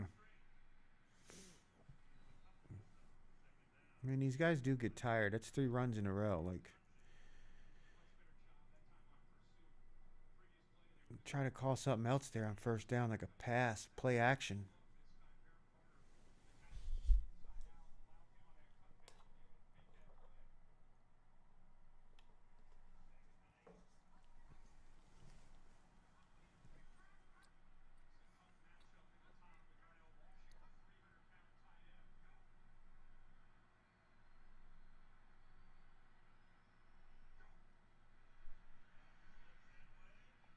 Ooh, that was way out. 3rd and 8. Kind of stalled out this drive now. There was a bad throw by Rodgers to, Darnell Washington, but it was way out of it. He couldn't have caught that, and he's huge.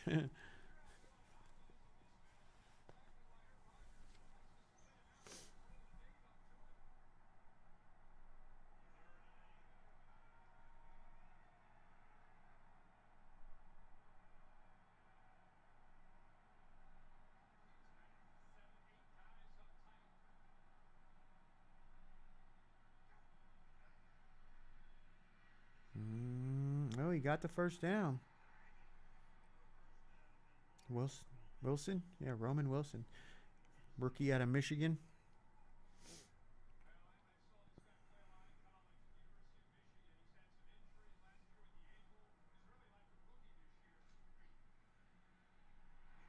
Whoa. Is that offense offside on the defense or an illegal formation? It was almost an interception.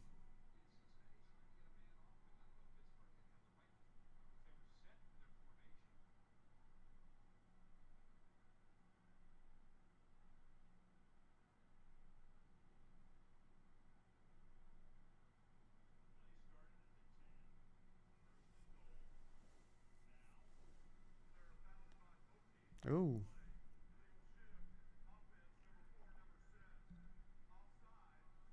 Both offsides and illegal shifts. So they're going to offset penalties and they're play it again.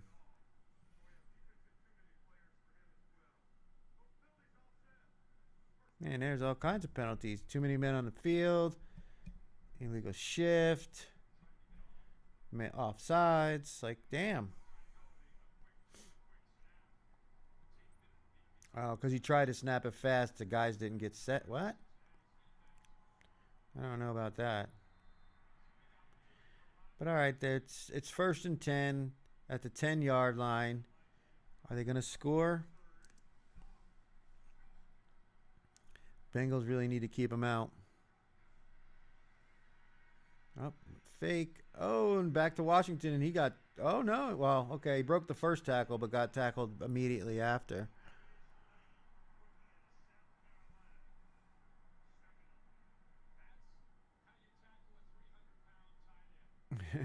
Well, he didn't get a chance to run anywhere because the first guy was on him right away.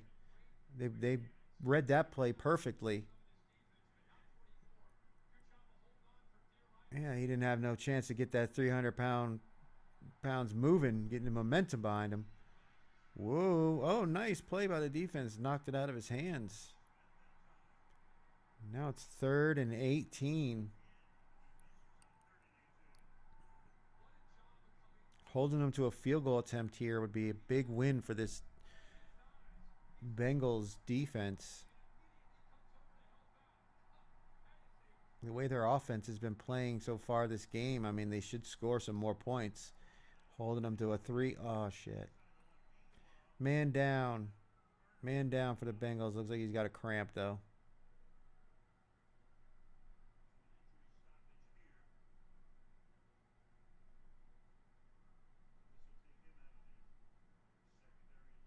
He's grabbing the back of his calf, and he didn't look like he was in excruciating pain, like he tore his Achilles or anything like that. He's just working out the cramp. That's good to see.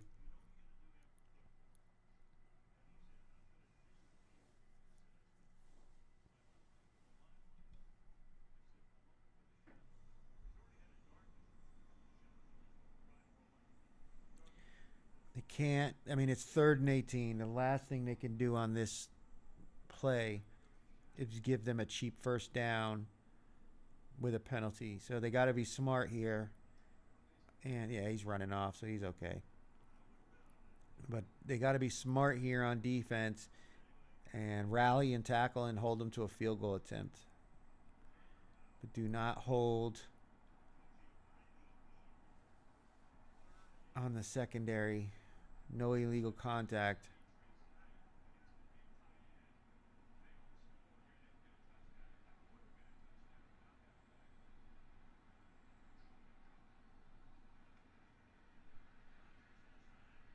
Oh my God! And what do? They give up a touchdown. Oh my God! To Fryermuth. That was a perfect throw by Rodgers right over the linebacker and in front of the DB. Oh man.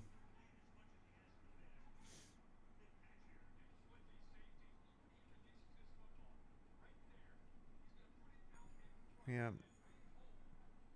Right over the linebacker and right in his hands. Man. Great catch by Fryermuth, but that was perfect pass. Ooh, all right. A little squirrely on that kick, but it went in. And it's a 3-point game.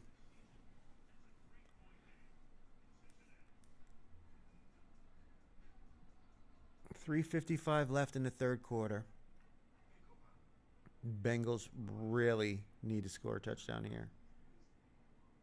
If they give this ball right back to the Steelers, it might be game over. And the worst thing that could happen for any Bengals plus 5.5 backer is to have Pittsburgh tie this game up with a field goal. Because then the next score is going to be the touchdown that gives them the 7-point win that busts your bubble. So they definitely need to do something offensively here.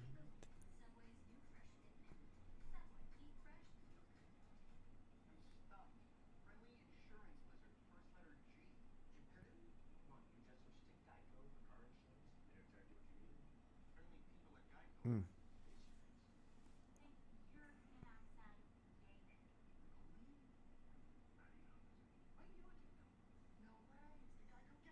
That was a hell of a throw, though, by Rodgers, man. Damn. Hell of a throw. Whew.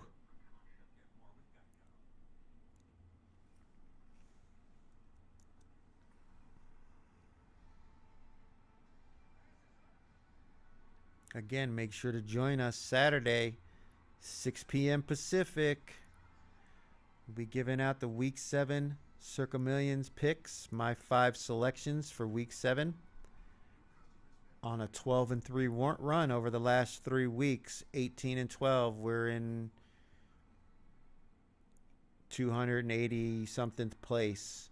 We're only 2 points out of the money. 7-3 in the second quarter.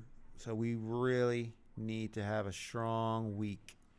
But we'll be releasing the 5 picks right here on Saturday, 6 p.m. Pacific, when the top 5 selections are released. And we'll also be sweating out the college football parlay for the second half.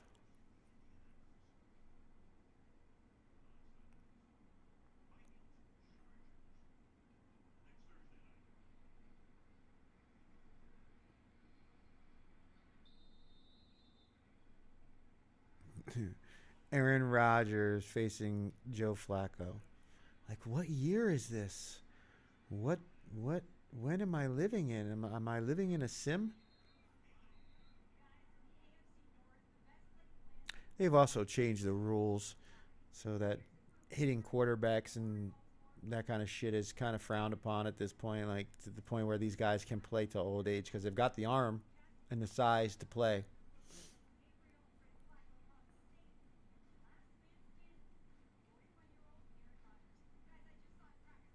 Yeah, Pittsburgh, if they win tonight, man, they'll be running away with the AFC North. Bengals 2-4, they'll be 2-5, and Cleveland and the Bengals are not good. And who knows what's going to happen in Baltimore? Like, what's going on with them? Oh, shit.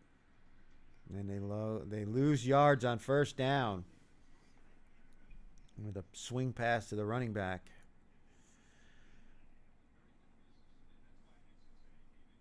If you're in a PPR league, you like seeing that with Chase Brown, but he lost yards overall. There's Joe Burrow with the boot on his leg.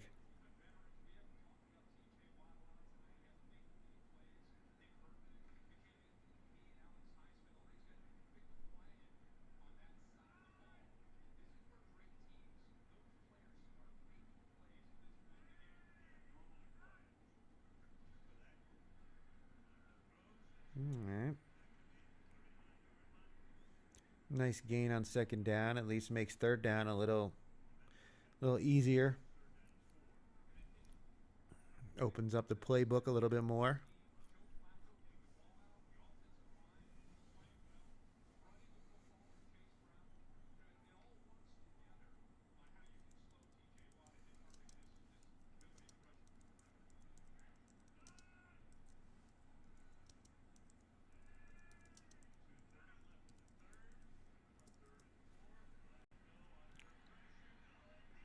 Oh, and he got it. Yoshivas. Great catch. Great catch. What a catch. That was big for the Bengals.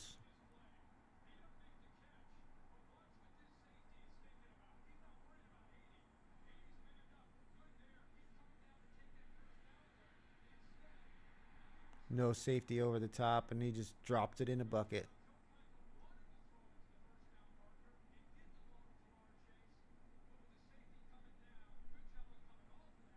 Oh, look at him. He busted up his hand. He's bleeding. The old man's still out there slinging the rock.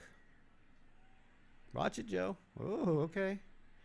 And he got it away to T. Higgins. Positive yards. That Steelers pass rush was right on him.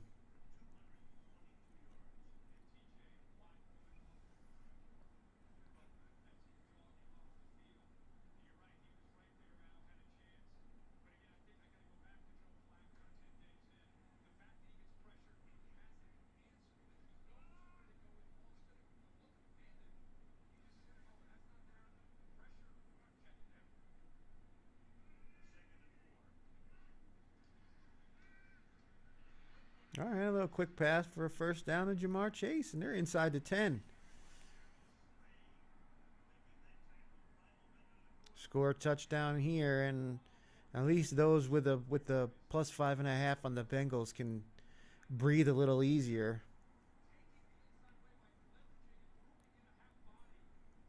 The math starts to work against the Steelers. That even if they were somehow to win, they still may not cover.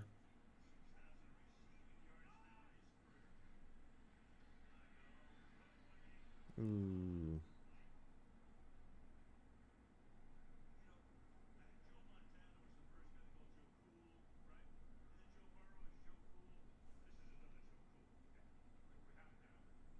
Incomplete pass.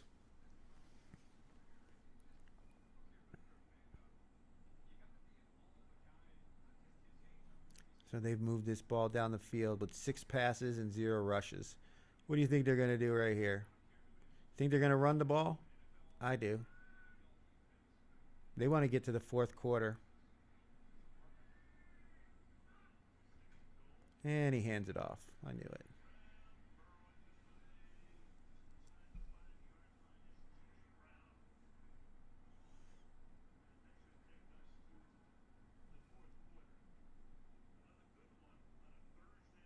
Yep, and they're going to take it down to the fourth quarter. If you got the Bengals, put those 4s up. Put the 4s up.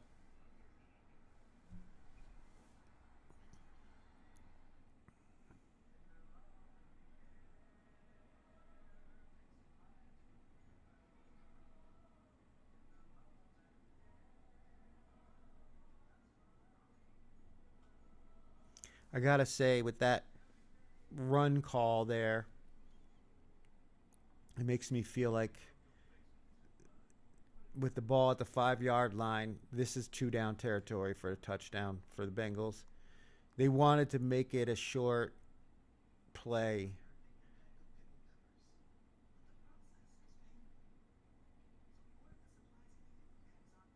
For the next 2 downs. Assuming they don't lose any yards on 3rd down.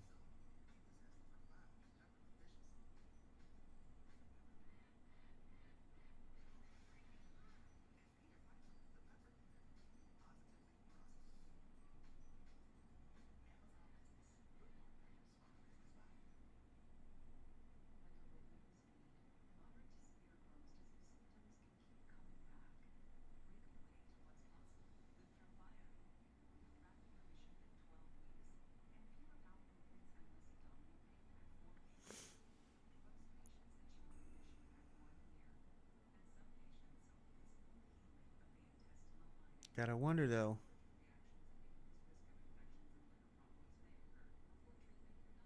How many of the entries are in Survivor are on the Steelers? Might be some nervous people out there right now. Like I said, I think 125, so.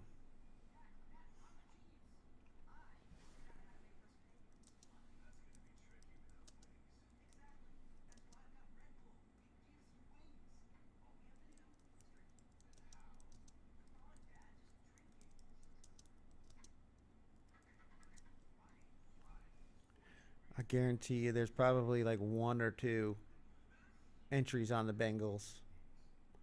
So if they win this game, that person will have made their entry a lot more valuable. Advancing another week after using a team that nobody else wanted to use. People they sell portions or the whole entry, especially now. If you had $10,000 in entries, which is the maximum you can get for one person, 10 entries at $1,000 a pop, and you're down to maybe one, two, or three entries left, you might want to sell a portion of your entry, at least one, to recoup some of your losses. Oh, touchdown, Bengals. Wow. What a throw. Joe Flacco.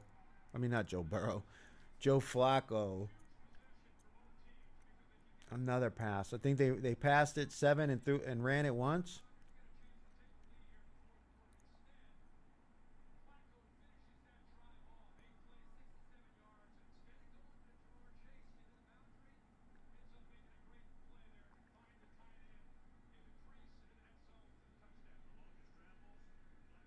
Oh, it was Noah Fant. All right.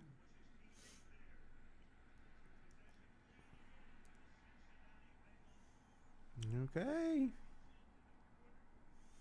You gotta wonder who out there is feeling nervous.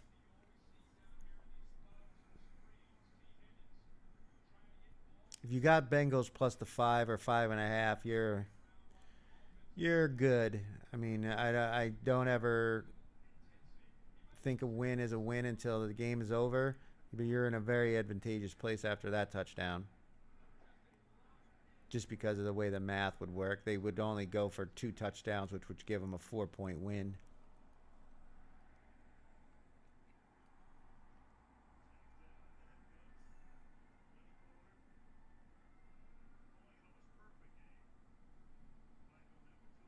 I guess they're going to have to wear these whiteout uniforms at home until they lose. And just pay the NFL their fine or whatever it is.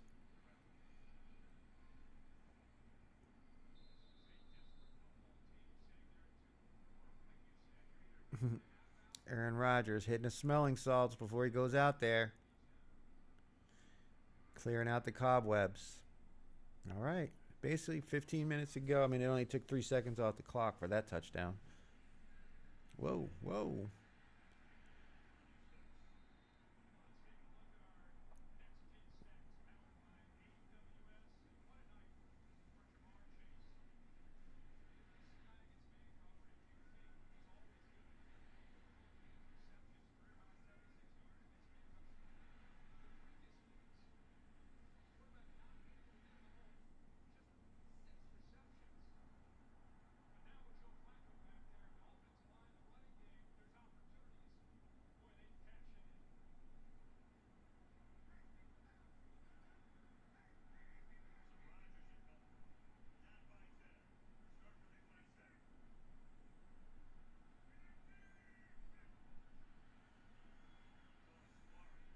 Ooh, nice play.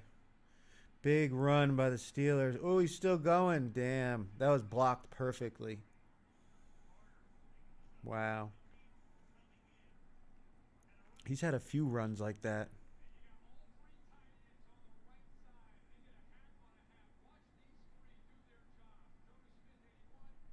This is exactly what you're going to see from the Saints this weekend. 3 tight ends. Kamara and Miller.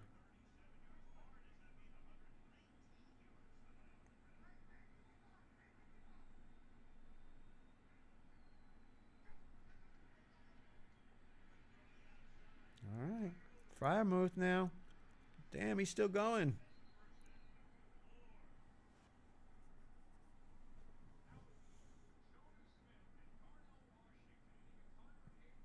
If you got Jalen Warren on your fantasy team, he needs a touchdown, but he's doing all right in the rushing and receiving department.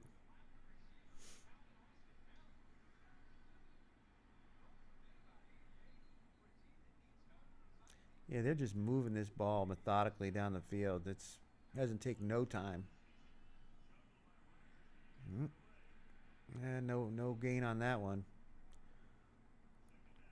Tight end screen.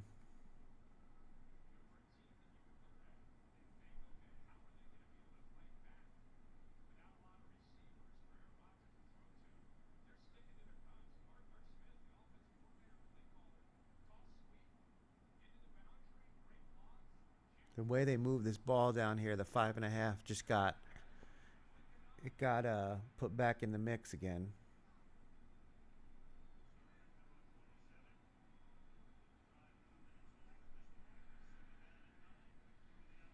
Metcalf with another wide receiver screen this time. Good gain, good gain.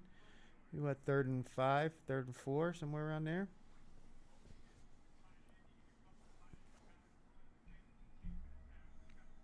Third down.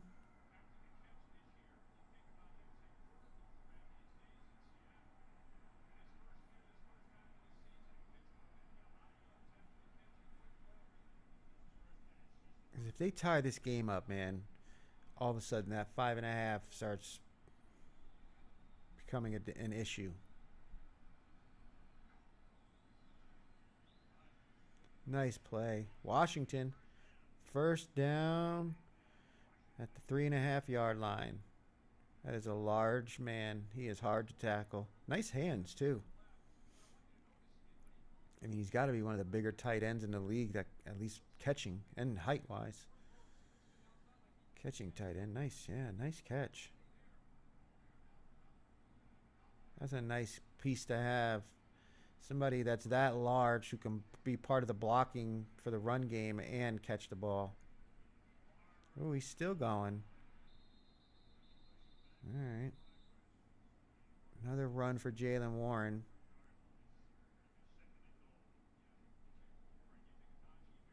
He got it down to about the 3 yard line, maybe? 2nd and goal.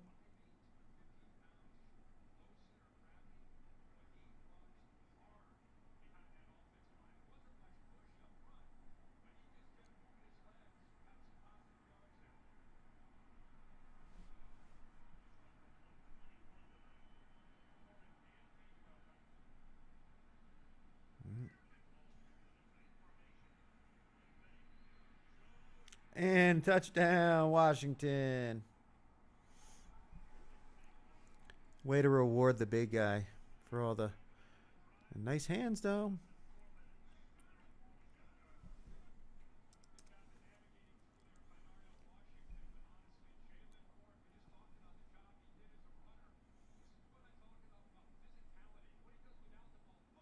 Oh, that's going to be brutal.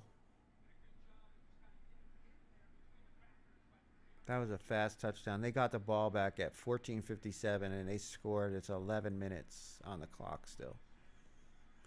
And it's now a 3-point game.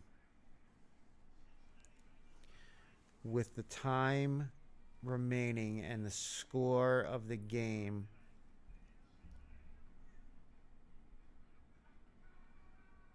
the Bengals spread could potentially be in jeopardy.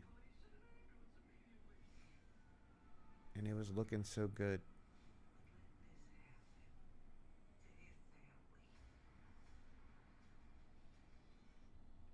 Bengals need another scoring drive. At minimum, a field goal. Because that'll change the math. And even if the Steelers were to score a touchdown, they'd only be up by 1. And kicking a field goal does nothing. So they had to score a touchdown. Assuming they don't score on a big 80-yard play, because that changes everything. But if the Bengals can score and use clock,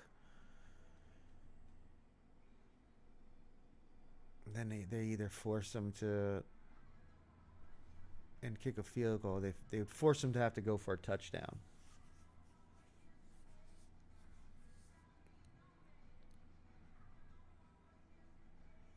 It's never easy in this business.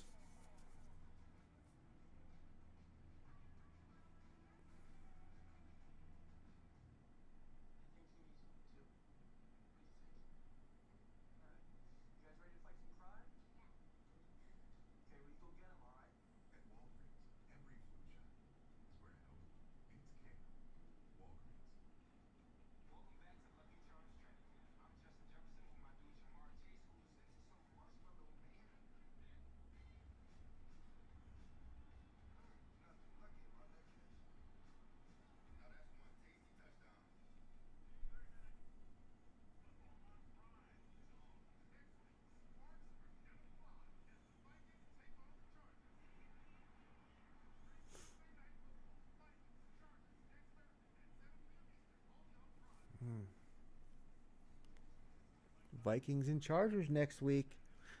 And we will be right here for the Picks Circa Millions release show, or the Lines release show, and the Thursday Night Football watch party.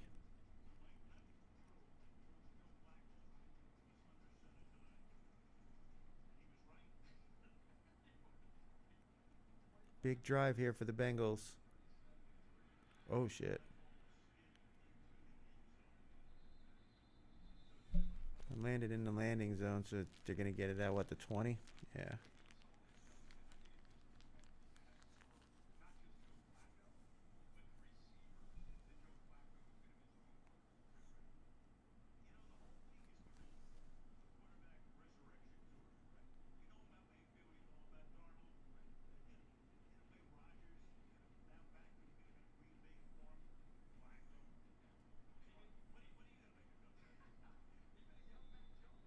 What a strange sport.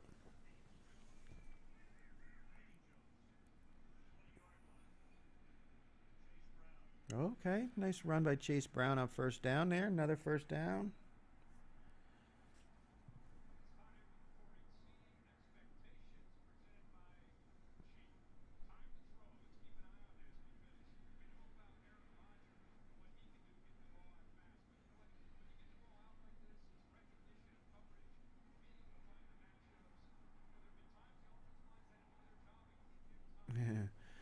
Joe Flacco's loving having some good wide receivers to throw to.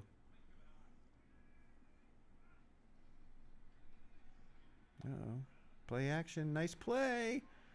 Oh, big gainer for the Bengals. And they are inside Steelers territory. Huge play. Huge play.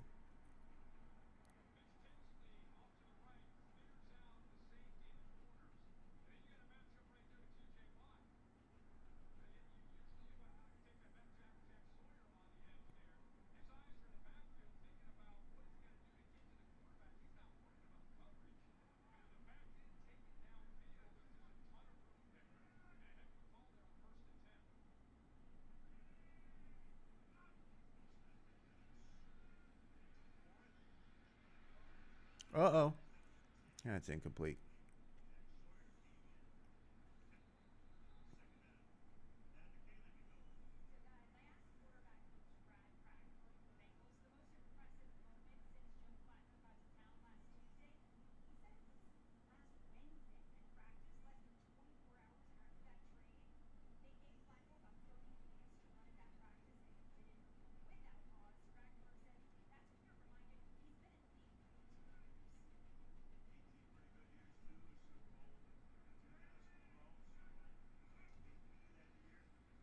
Oh, he caught it. Nice game by Jamar Chase there.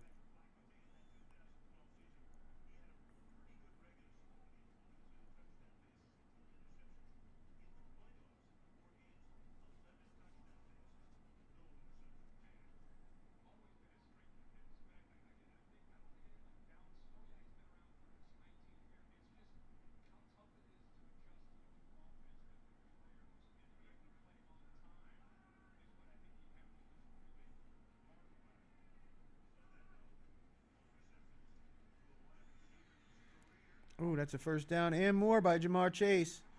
Nice, inside the 25-yard line.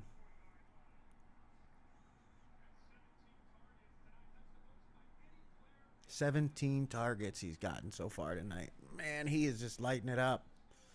And he's caught 13 of them, 114 and a touchdown. I understand why people consider him a top 5 fantasy pick. I mean, he's amazing wide receiver. There aren't too many defensive backs that can cover him one-on-one. 18 targets. Woo! 14 receptions.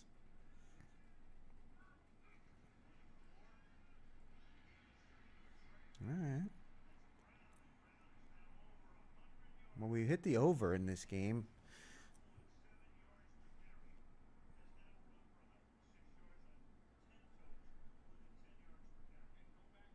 They got to score a touchdown here.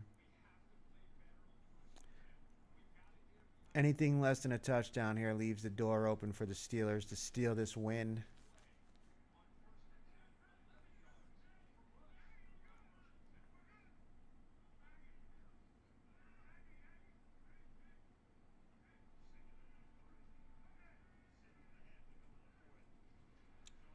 Ooh, there's a hold.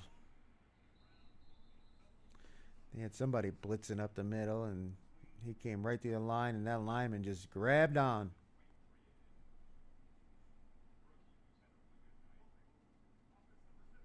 That sucks. Go from second and 3 to second and 13.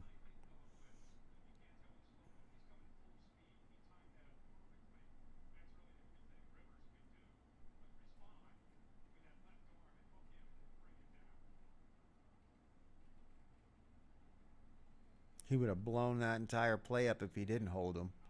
He would have fumbled the ball.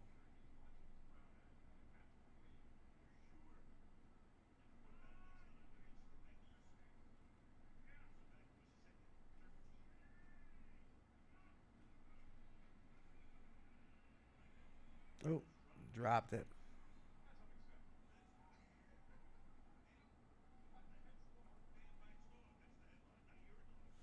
Oh, Jamar Chase with a drop. 19 targets now.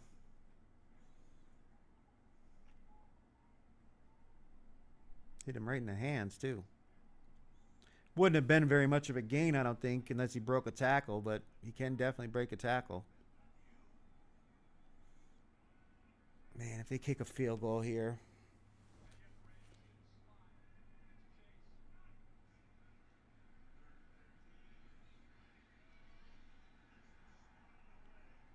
Uncatchable. Mm, mm, mm.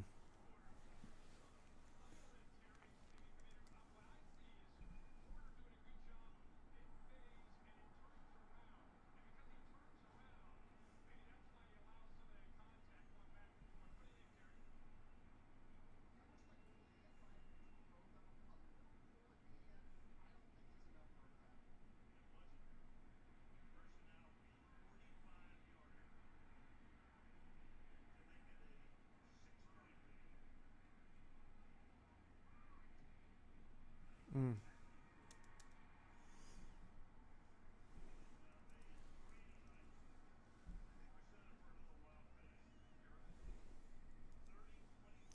30-24. They know now what they need to do. Score a touchdown. All they did is given the Steelers new life. Because they got 4 downs to get first downs, 4 downs to score a touchdown with 7 minutes, 6:58 to go.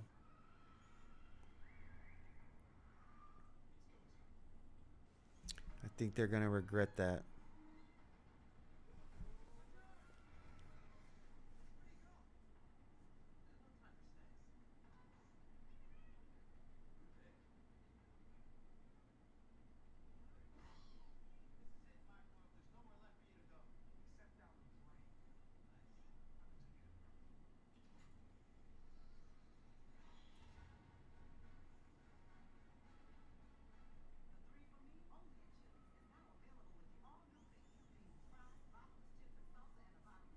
Bengals are going to have to they're going to have their best defensive performance of the night to stop the Steelers offense, because the Steelers offense marched right down the field and scored that touchdown. So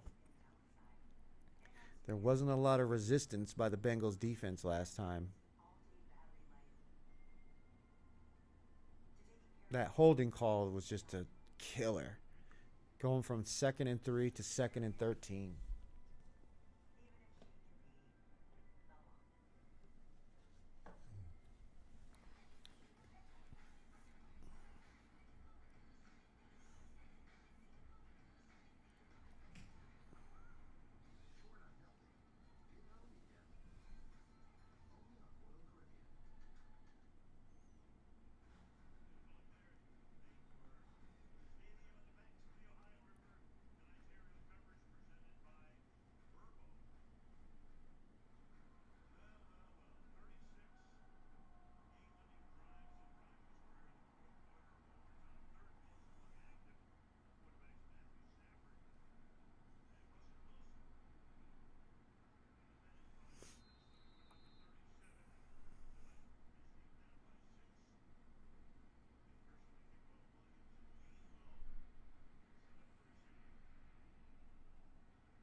All right, nice return by the Steelers.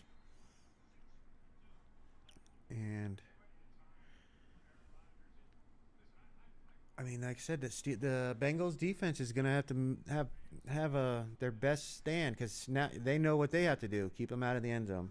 Don't let them score a touchdown no matter what you do. Unless they have a explosive play that moves them within field goal range with maybe 4 minutes to go, it's 4-down territory the rest of the way. Pittsburgh's got to score a touchdown on this drive.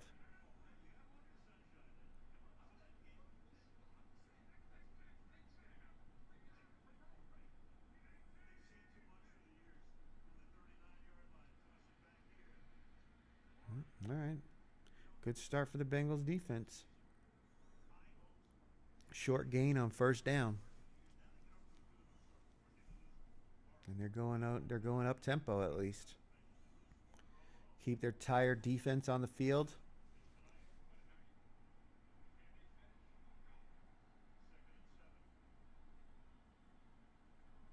Yep.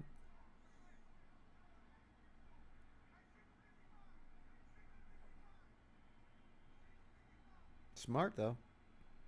Don't let him substitute. They'll pitch out to Warren again, and nice tackles. It's going to be third down, but again, we've got 4 downs to work with here.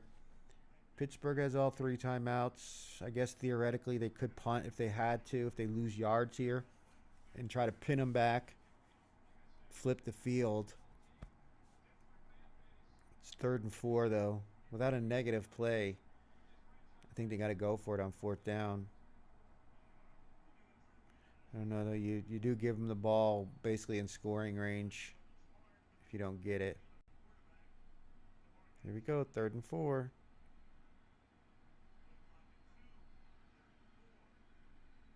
Ooh, and it's incomplete. I think Tomlin's going to punt here.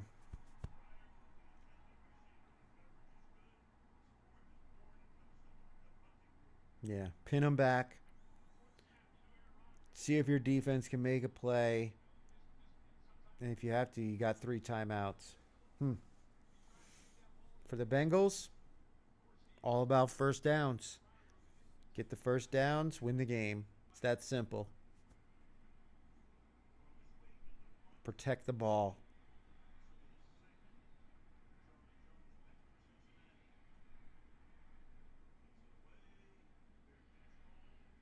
Oh, and he faked it.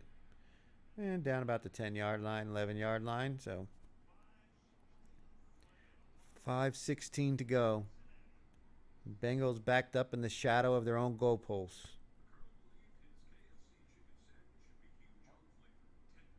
They have to protect the ball.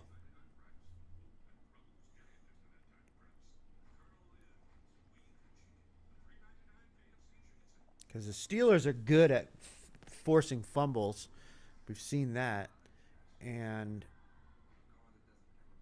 a turnover here would just be catastrophic for the Bengals. I mean, look what we saw Monday night with the Commanders. They're just trying to do a simple handoff on a running play, winning the game with 3 minutes to go, and they fumble, and it completely changed the outcome of that game.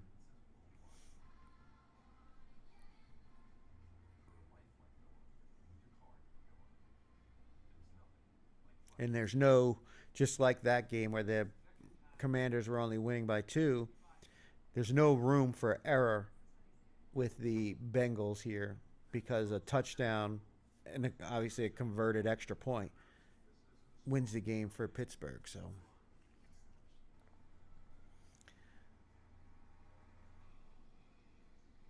we'll see. 5 minutes and 16 seconds is a lot of time in a football game.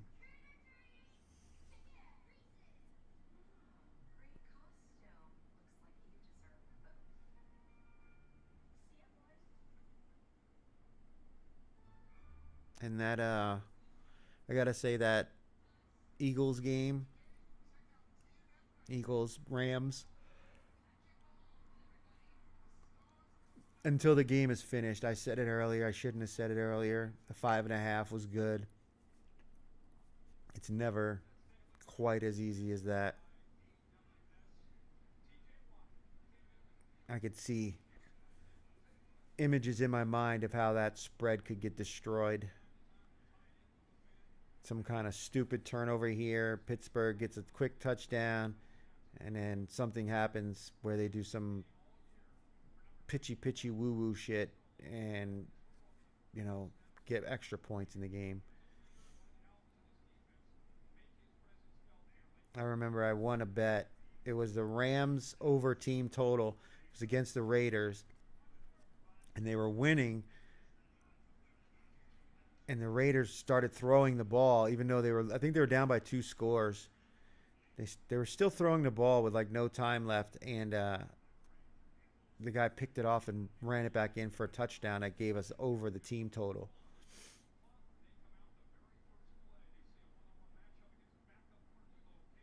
Oh. It might have been offensive PI. I mean, they were hand fighting. It looked like you gave them a little push, but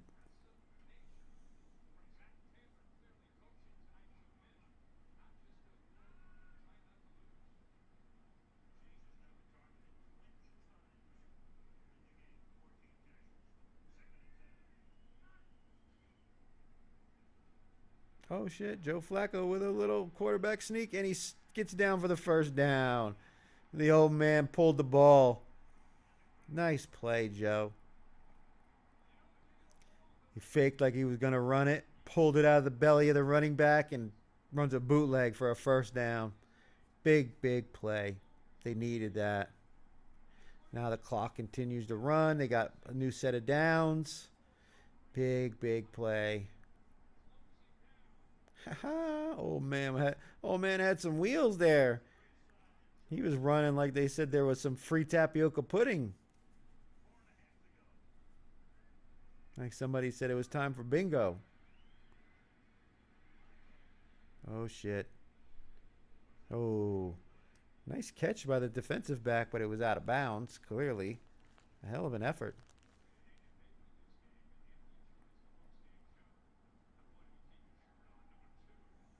That incompletion there stops the clock. That's kind of a not great. 2nd and 10.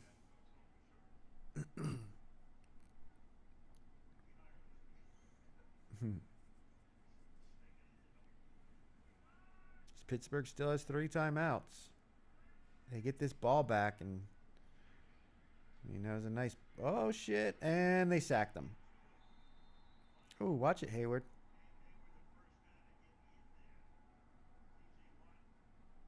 And that's huge for Pittsburgh, because now it's 3rd and long. Bengals are going to probably run a draw play or some shit like that, gain some yards, and punt it away.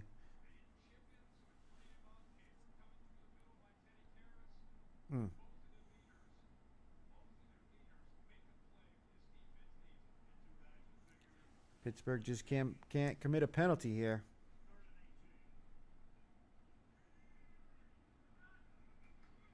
And they run it. And he gains about a yard.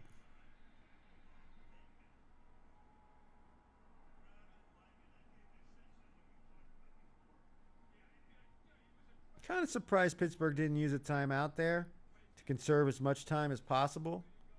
You still have 2. But I guess, you got the timeouts. The thing is, you can't put time back on the clock. So wasting 40 seconds here. If he booms a punt here, you don't get much of a return. You need a touchdown, not a field goal. Yeah, I'm kind of surprised they didn't use a timeout there. Because, again, you can always spike the ball if you need to stop the clock. But you can't add time to the clock. All right. So Pittsburgh's going to start off with decent field position around the 43-yard line. Their own 43. But, again, they need a touchdown. 3 minutes and 3 timeouts. I will say, though, having the timeouts in your pocket opens up the field because you don't need to worry about getting out of bounds. I mean, they got plenty of time anyway. But they can throw the ball over the middle of the field and call timeout.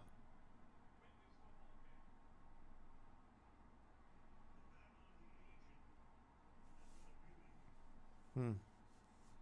These are the games. This is how Mike Tomlin likes to play, though. Close game. I'm her smelling that smelling salt again.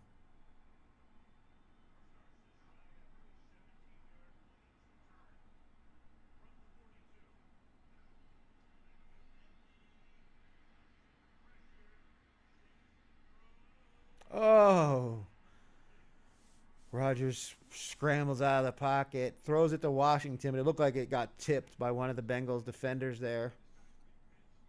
Wilson, yeah. Looks like he got a hand on it just to throw it off because Washington was open.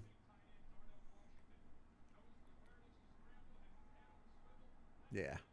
Nice play by Wilson.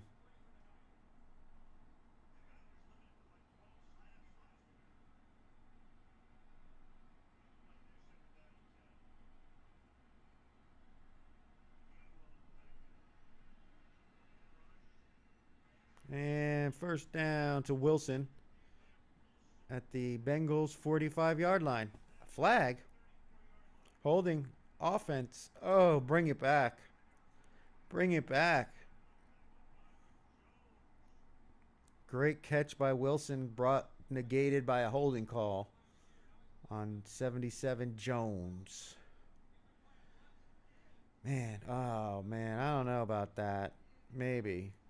Yeah, it was kind of, he hooked him right there.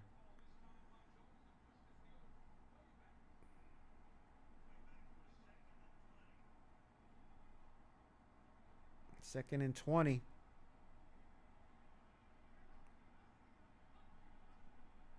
Four down territory all the way through, so got timeouts.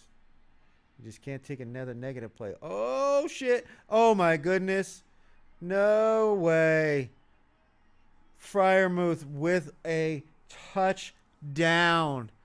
Wow. Wow. Oh, my goodness. He got lost in the sauce and just scored a touchdown. Holy shit, what a play. Rodgers scrambles out, got away from the rush. Freiermuth just standing there with nobody within 20 yards of him.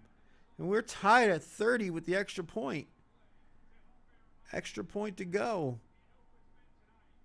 2 minutes and 21 seconds, and the Bengals have two timeouts. So they have an opportunity here. But there's also room for something ridiculous to happen. Like a pick six or a strip sack fumble return for a touchdown or something ridiculous like that. So, man, what a turn of events. Did I say it or did I not say it that fucking field goal was going to cost them? Because all they did was gave them life. And then that was just a busted coverage. Man. Ducked out. Rodgers saw him immediately. Whee! Oh, number 22 misses it. Playing like a goofball. Swats at the ball. Doesn't go for the man. Completely runs himself out of the play. And Freiermuth just takes it in for the touchdown. 68 yards that touchdown was. I mean, damn. The only saving grace for the Bengals is it happened so fast that there's still 2 minutes and 21 seconds to go with two timeouts. This game is far from over. I don't know what the fuck the Pittsburgh Steelers. I mean, I know the offense is happy they scored, but you better just calm yourselves down a little bit there. There's a lot of time left to get in field goal range for a kicker that can kick at a good distance. All right, they're going to return it. And they get it out to the 30-yard line.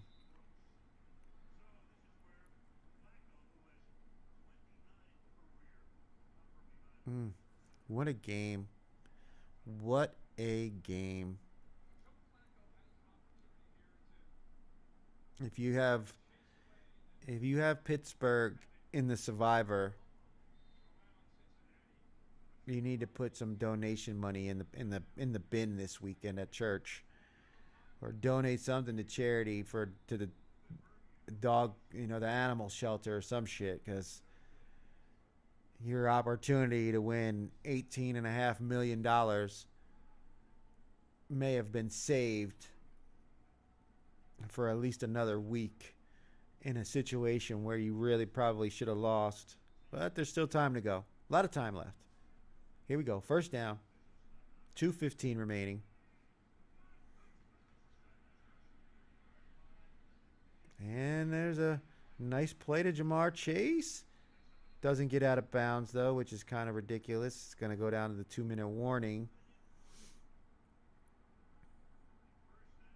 But they got a first down at the 50. I mean, that's they're they're probably another 10 to 15 yards away from at least a field goal try. Any more than that, and they're definitely in McPherson's range.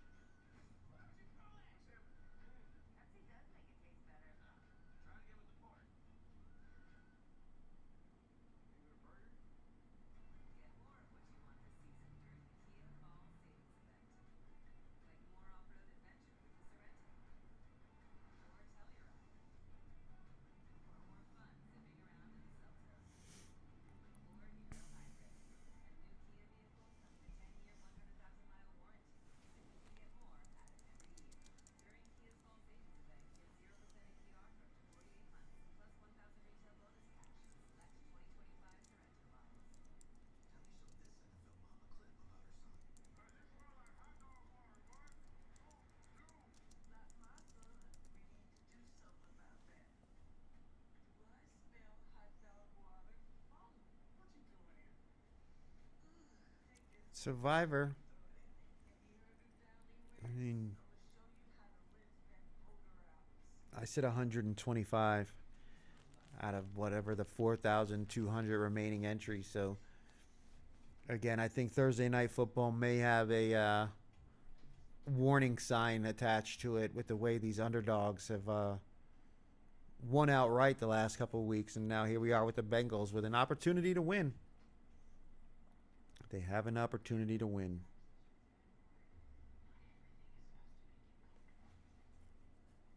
$31-30. 61 points in this game. Incredible. I gotta say, I remember when Thursday Night Football, people would complain about the matchups because the games were always they weren't really competitive.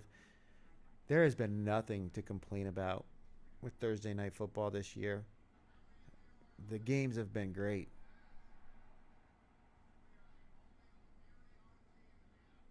I mean, obviously, if you're back in the teams that lost, you may not agree, but I don't use Thursday Night Football in the Circa contest normally.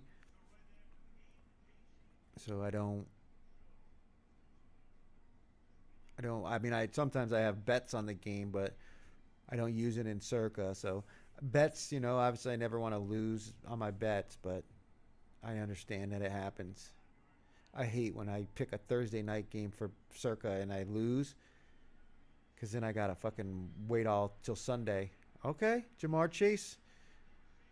And he's out of bounds at what, the 37-yard line? What a gain.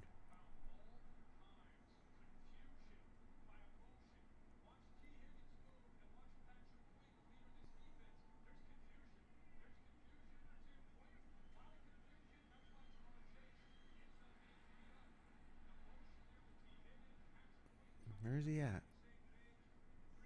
Yeah, Pittsburgh's 37. They better not score too fast.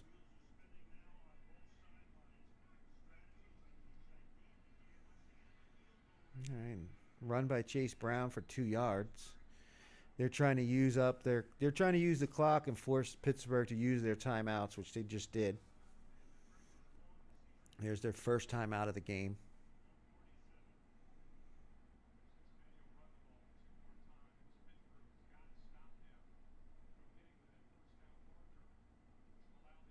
I don't know if you have to run it 2 more times, but if you're not going to run it, you have to call a play that you're almost guaranteed to at least complete the pass. Because the last thing you want to do is let them keep a timeout and stop the clock.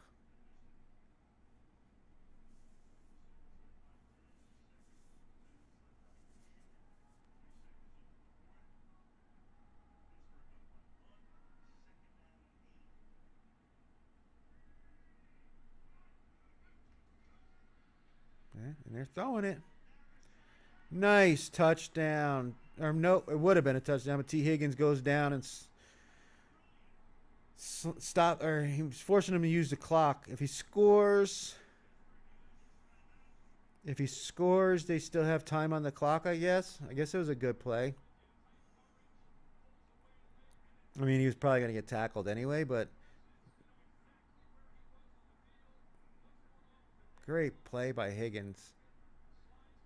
He really is a great wide receiver. He's just overshadowed by Jamar Chase because he's just so good. But 6 for 96 and a touchdown on 10 targets, so not bad.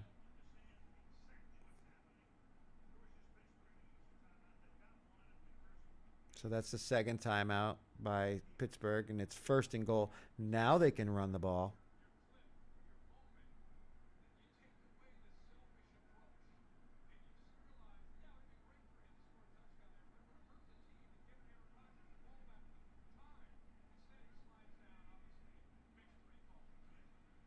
All right, so Joe Flacco takes the snap, goes to the center of the field, takes the knee, making making the Steelers use their last timeout. And they got timeouts of their own, so take a knee. They're basically going to be able to run this down to where they can stop the clock on 4th down and then bring the kicker out for the field goal.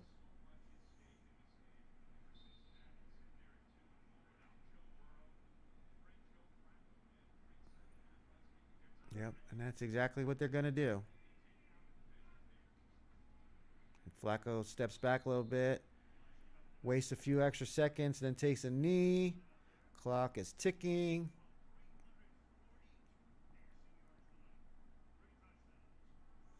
So what you do is you burn, when there's 1 second left on the clock, you burn your second timeout.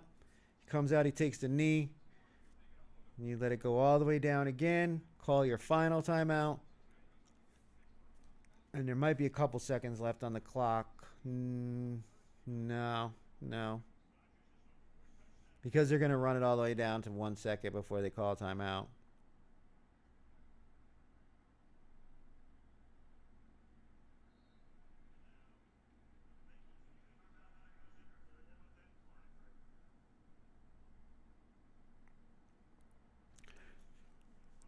So they come out, they take the knee. They're going to run it down to 13 seconds or so. Kick it. There might be like a couple of seconds left on the clock once they're done with the field goal. Field goals have not been automatic this year. We've seen a few of them blocked this year so far, so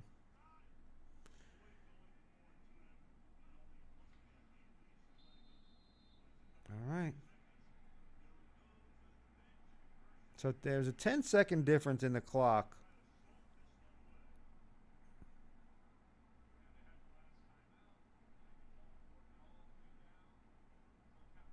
The play runs through probably 4 or 5 seconds. They're gonna have enough time for the kickoff, and that's it. So we're gonna see something ridiculous with the pitching of the ball.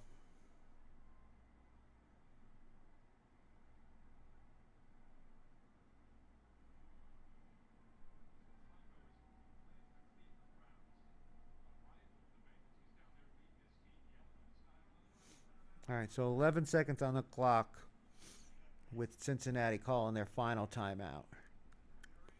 So they're going to have like 6 seconds, 7 seconds left on the kickoff. Whatever they do, don't kick it out of bounds or miss the landing zone. They're almost better off just kicking it into the end zone and giving them the ball at the 30.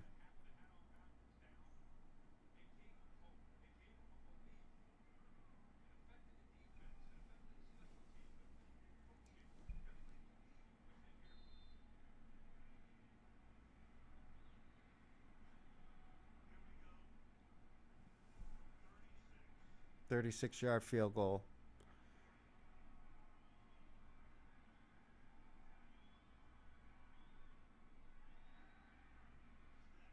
And it is good. And the Bengals take the lead. There is 7 seconds remaining.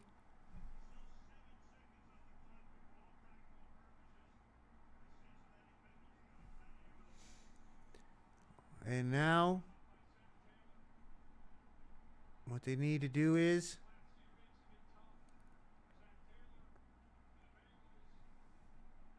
I think you kick it out of the end zone and give him what? Give him one play. You got to make it land in the landing zone.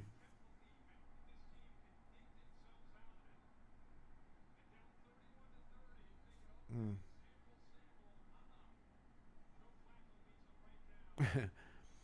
This is going to be the 3rd week in a row that a big uh, underdog wins the game outright.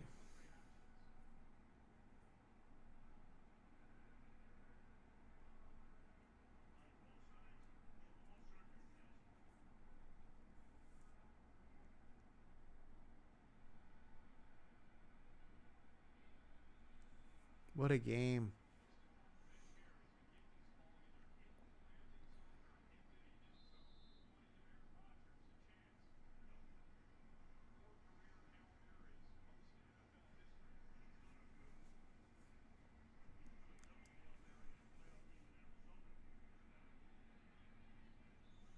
Be sure to hit that like button, subscribe to the channel, set up that notification bell. Saturday, Circa Picks release show and the college football parlay. We got 2 out of the 3 last week.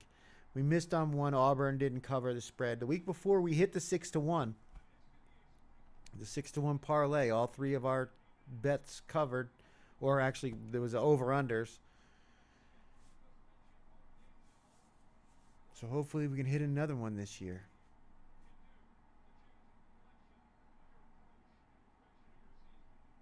So here it is. This is like Rodgers' thing, right? Now they're either going to try. I don't know if he can reach the end zone from here, but they're going to try to get like a maybe a penalty or something. All right, they throw an out route, got 5 yards out of bounds, 3 seconds remaining.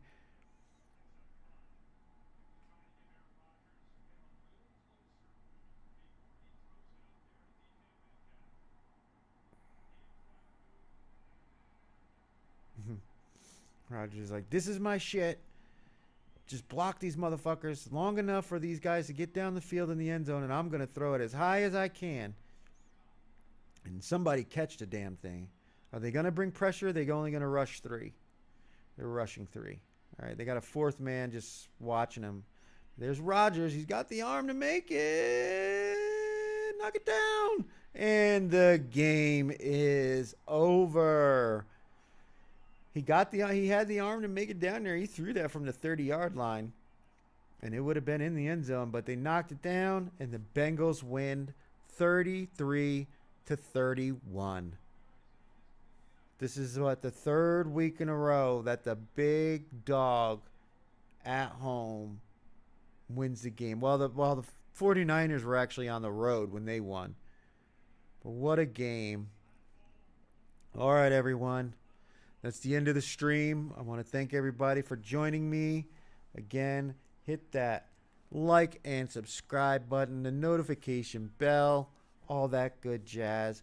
Join me on Saturday for the Picks release show and the college football watch party. Until then, I hope everybody has a great week and wins plenty of bets.